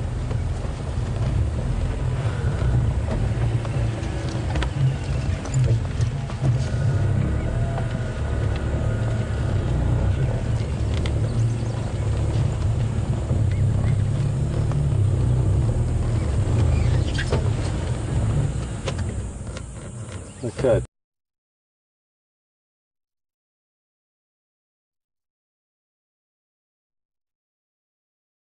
Tom, good luck. Are we going to be able to make anything out in there? Yeah, if you go left a little bit, I can see a shell there. In a sense, is going to be near on impossible. Let me have another look through the binoculars and just try and get a bit of an update as to what is going on there.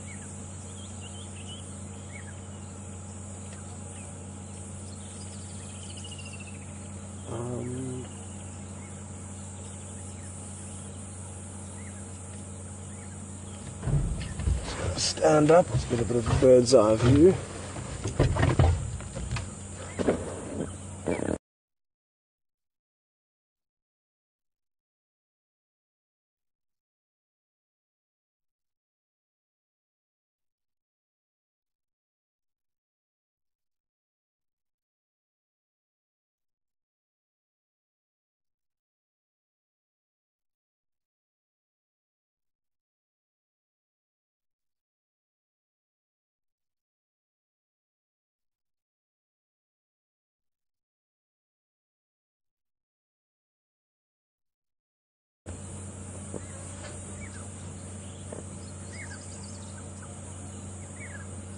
Well, they certainly aren't mating,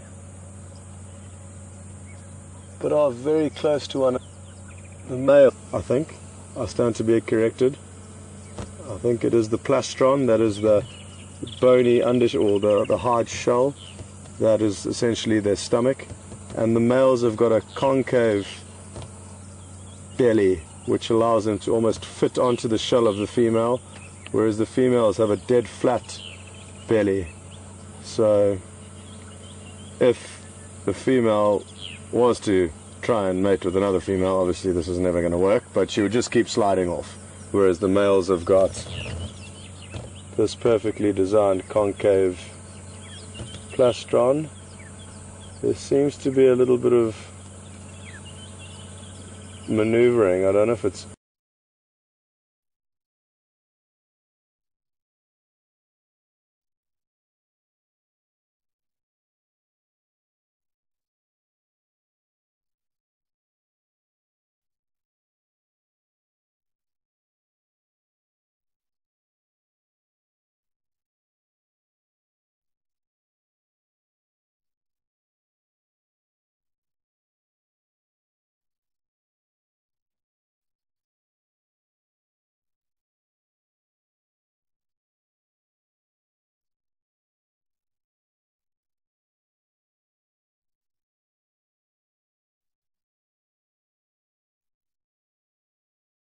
eating, but I can hear some vegetation being pulled apart.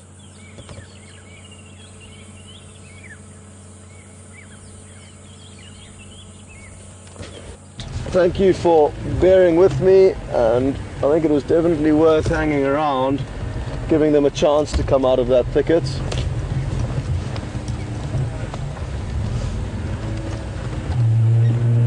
But we've only got half an hour left, so let's go and see what else is out there.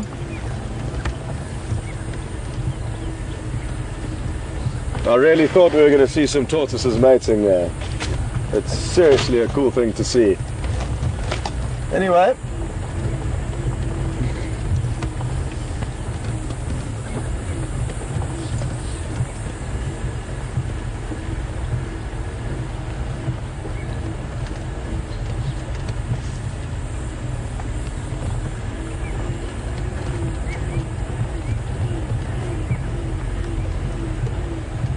Sharon's just asked a question that I don't know the answer to, but I'm going to try my best to answer the question for you, Sharon. She's asked, how good is a tortoise's hearing? Now, my initial thought process is that because it's so well protected by that armor-plated shell, its hearing sense is not going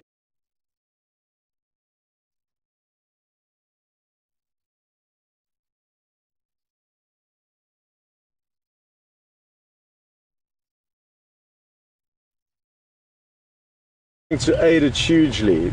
By hearing a potential predator, it's not really going to help it greatly, because it can get into its shell very quickly to hide. In order to find food, it doesn't need good hearing. What it needs is a good sense of smell to find food and water, so I'm sure their sense of smell is very good. And I'm thinking again their eyesight is fairly good, because as long as whatever's trying to attack is not hidden, and it's a quick escape route. So by having decent eyesight and a very good sense of smell, those would be necessary and beneficial adaptations for a tortoise. Whereas hearing, I presume they have not evolved to have very good hearing, because it's not a necessity for them. Again, it's worth somebody double checking on the internet or in some textbooks, but that would be my logical way of breaking down how good a tortoise's hearing is. So I hope that answers your question, Sharon, and I think it kind of makes sense. Let me know if you don't think it does.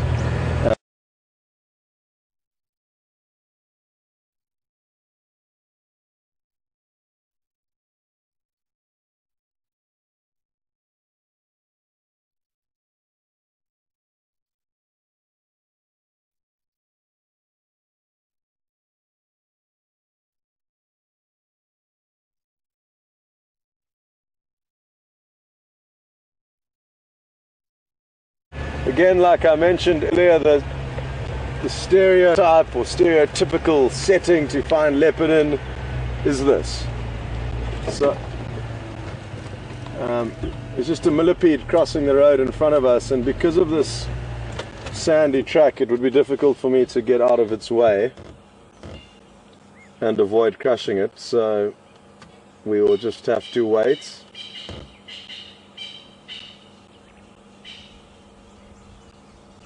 For those hundreds of legs to transport it effortlessly. Have quite a steep gradients. Look at those legs, it's just a wave of legs. Really awesome. There must be a certain part of the brain simply to control the leg function of that animal, because it has got a lot of them.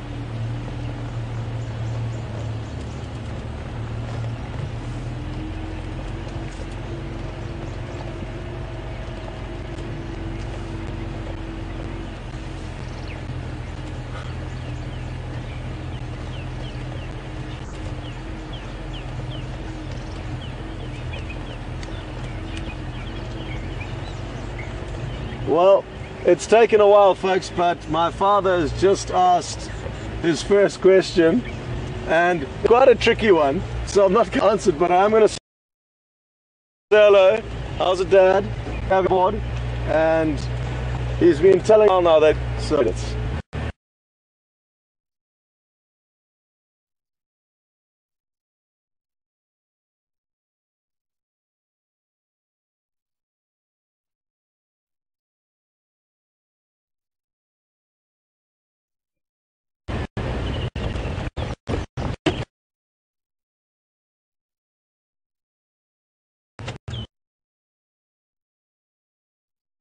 terrible here.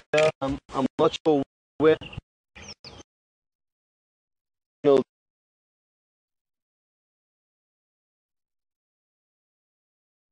Avoided answering it, but I did say hello to him. So again, if you didn't share it, how's it, Dad? Good to hear.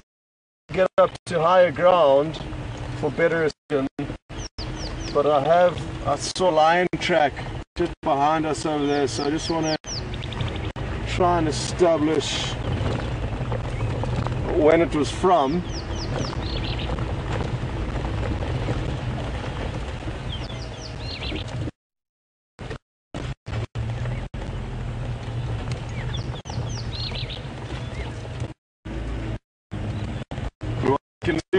That is one individual track, and no more that I can see, so vehicles may have driven over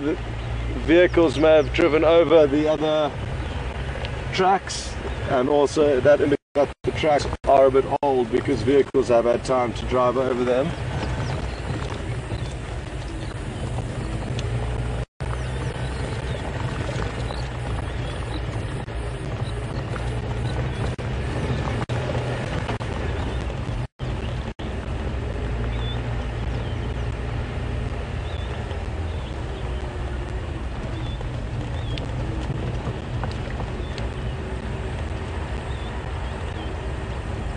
So back to my father's question, it actually wasn't a difficult one. I just needed some time to think about it, and he was asking me to just let you guys know essentially, or bring up the fact that there is not only a big five, which for those of you who don't know is the leopard, the lion, the buffalo, the rhino and the elephants. There's been a small five that's been created, and we've actually seen two of them this morning, so I should have picked up on this, so thanks, Dad, for pointing this out.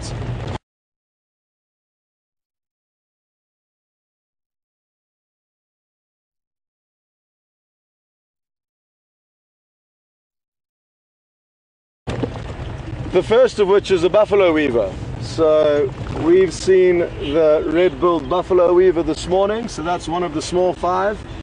And the second one on the small five that we saw this morning was the leopard tortoise. Other members that we could potentially see are the rhino beetle, which we do get. I haven't seen any yet, but it's a small black beetle with a very rhino-like looking protrusion or tusk or horn, you could call it. And then you also get the elephant shrew, which is a small rodent. We don't actually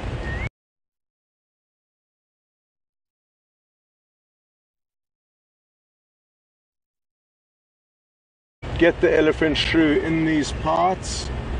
And then the one that we have left out is the antlion. Now, the antlion we do get here, it's a small insect, and it's actually most commonly known when it's in its larval form, and they create small conical pits in the sand. And what happens is they wait at the base of the small sandy pits, and any ants or insects that falls into that pit can't get out because the sand is so fine. It avalanches as the insect tries to escape out of this little cone. The antlion also flicks from the base of the cone and flicks sand up, inducing avalanches to bring whatever prey animal it is back down into the bottom of its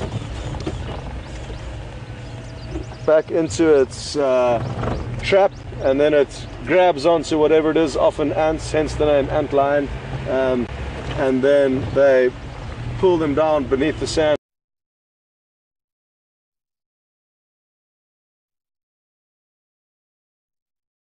and feed on them.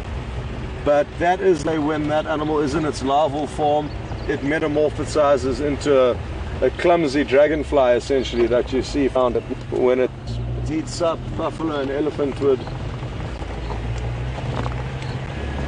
visit that, and it would be the equivalent of us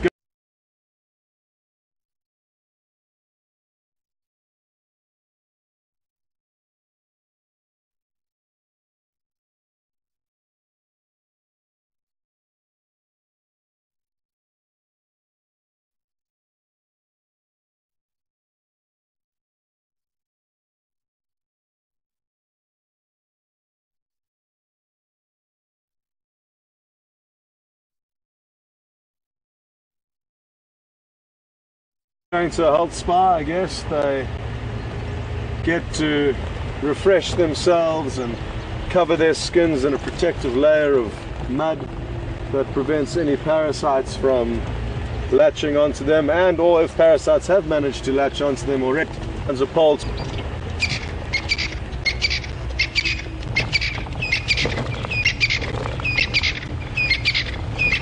Those are the crested francolin we can hear calling.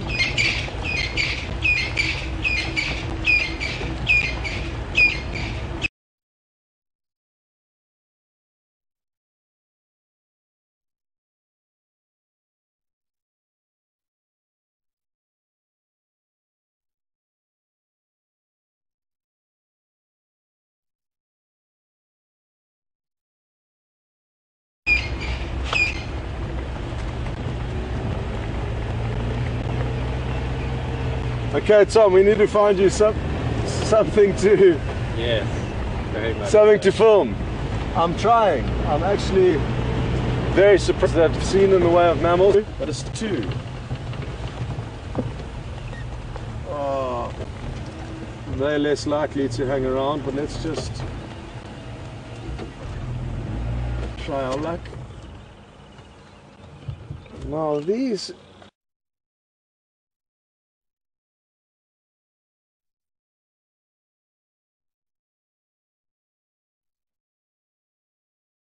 two little antelope are fully grown. It's in all likelihood a mating pair. And what's called mostly? You see?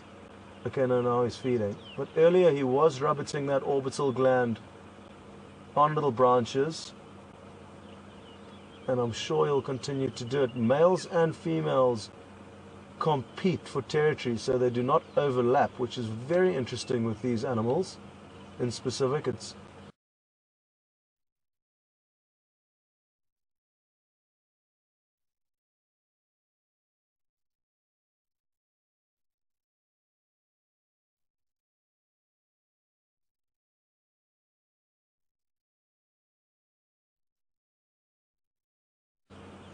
usually that the male will encompass several females within a territory potentially and share territory with females and only compete with other males, but in this case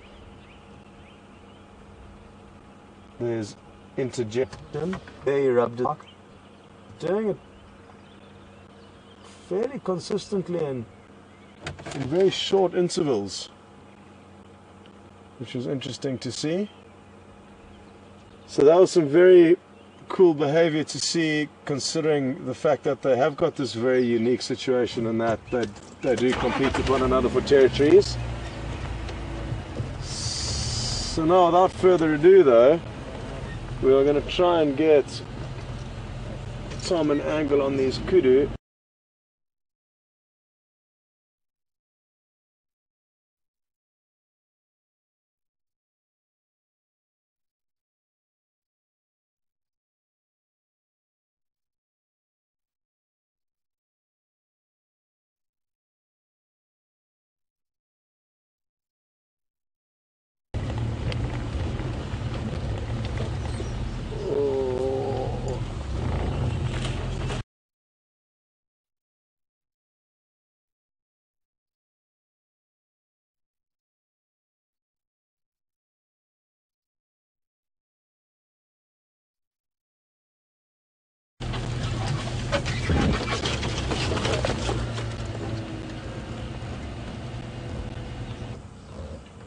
Which is great as well, because they can be a little bit skittish.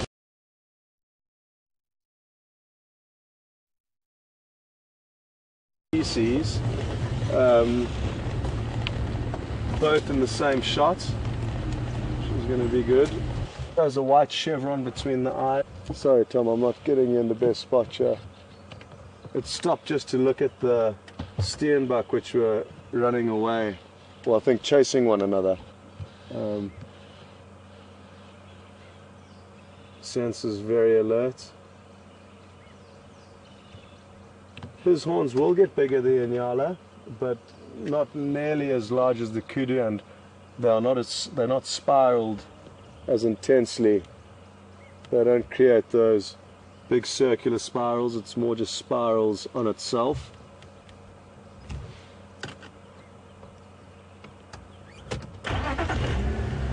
Get these kudu in frame here.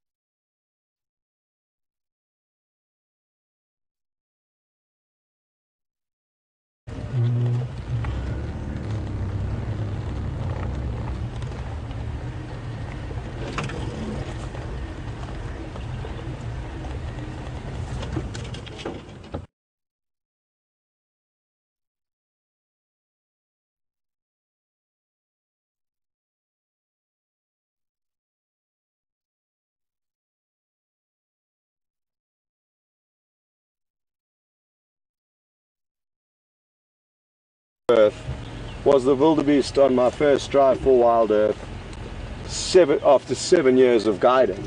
So there are things that it doesn't matter if you are out here all day, every day, you simply may not be in the right place at the right time to see it.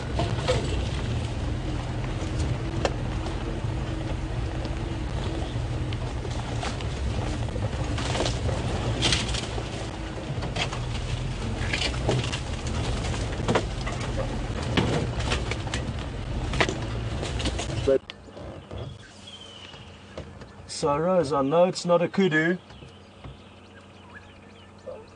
but it is a baby Inyala that we can see coming into frame now, and it's a really, really cute antelope. Boom, there we go, look at those colorations. Awesome, good filming there, Tom. You had a very small window in which to operate.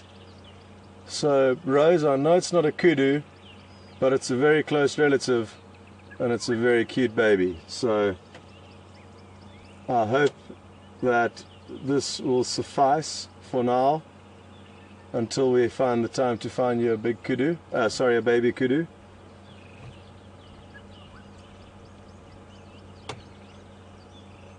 all shapes and sizes coming through here. Younger males about to come in, a bigger male.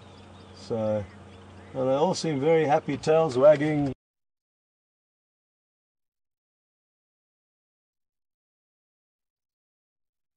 Ears twitching from side to side. They almost seem to be greeting one another.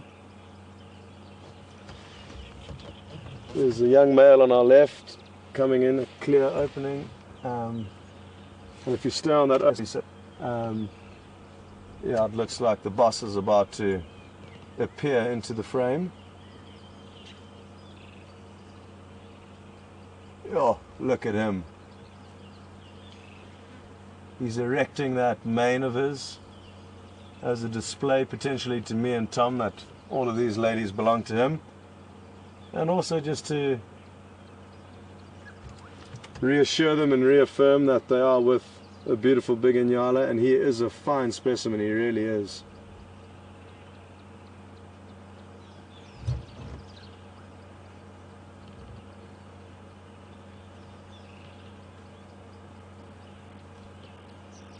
Now, I think our best bet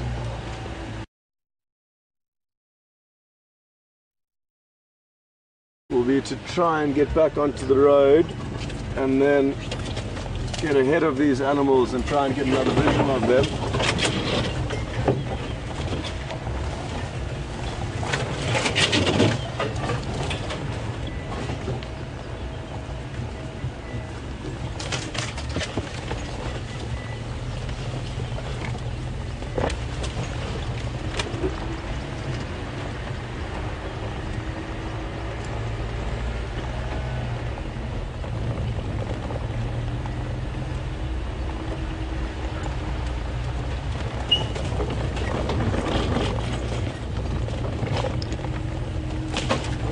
Got a beautiful little clearing that we're about to arrive into, where we should be able to get some great shots of these Inyala.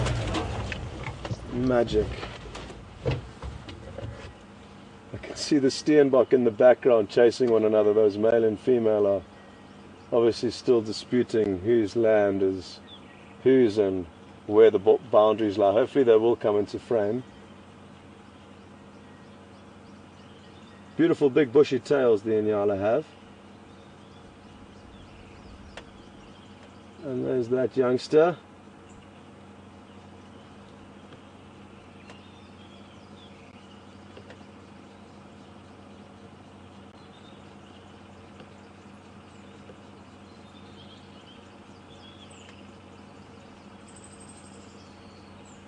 You'll notice they sometimes prick up their heads and are looking to the left. That's where those two Steenbok are chasing one another around wildly.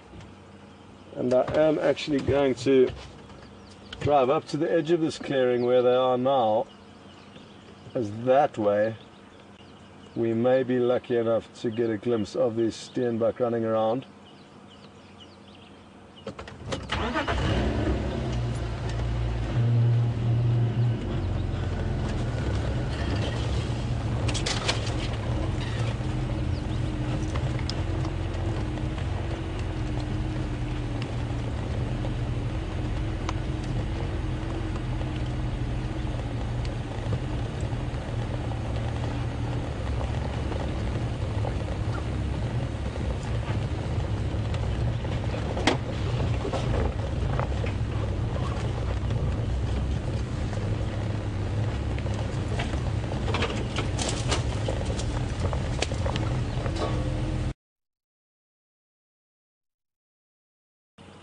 That camouflage, but it has a darker coat and also a few different shades, which again for camouflage a lot of the time, as long as you're breaking up your coloration and not being one uniform color, that is the ultimate camouflage.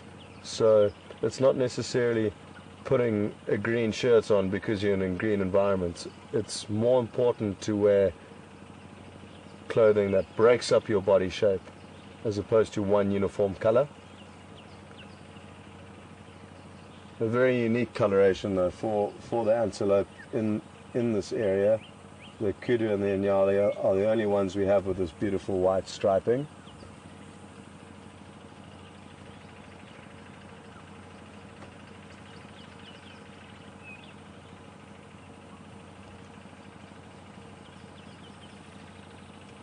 the steenbuck seem to have stopped chasing one another about here, but we'll give it a few more minutes to see if they don't come back in a mad blur. They were moving very quickly, and considering how small they are and how thick this bush is.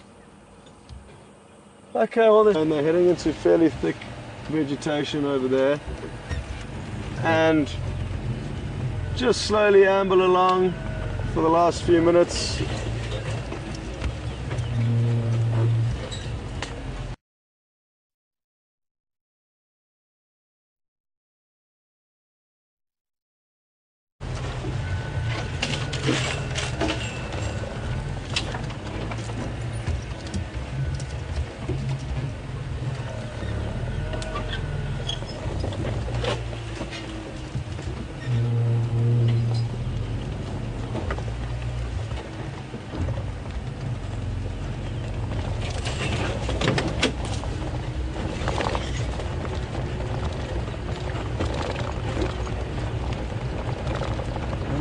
Okay.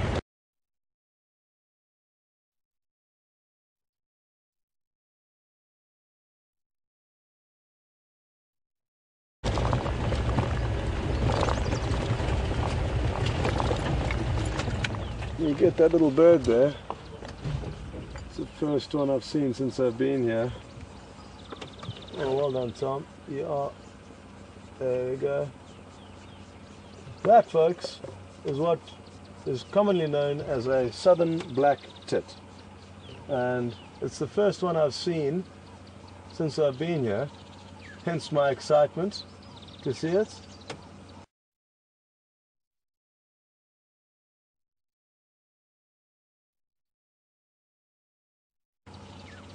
So another one to add to the list from this morning. Good work there, Tom.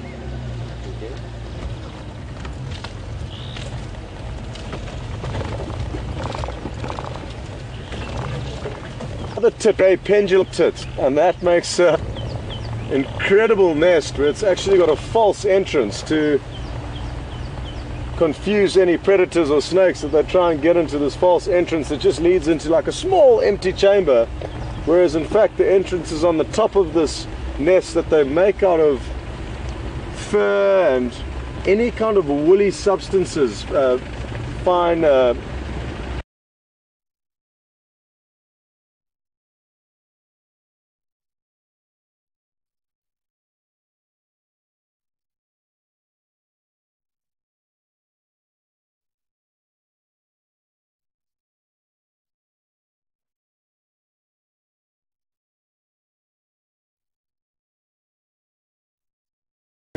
what's the word? Almost not twine, but thin pieces of bark or strips of chewed up branches that elephants have chewed on. Anything that's kind of twiny that they can create. We're not far away from. We're not far away, but we're also not close enough to some open clearings where I was hoping on finishing off the drive. We will make it there, so we'll just carry on ambling along. Maybe we'll get a glimpse of whatever is on the open clearings just as we close. But thanks very much for joining us this morning. Sorry it's been a bit quiet. Of Hippelshoek Dam and following the tracks of what was in all likelihood Mvula was good fun. So until tomorrow morning, have a good one. Pete and Hayden will be out this afternoon. Until tomorrow, all the best. Thank you.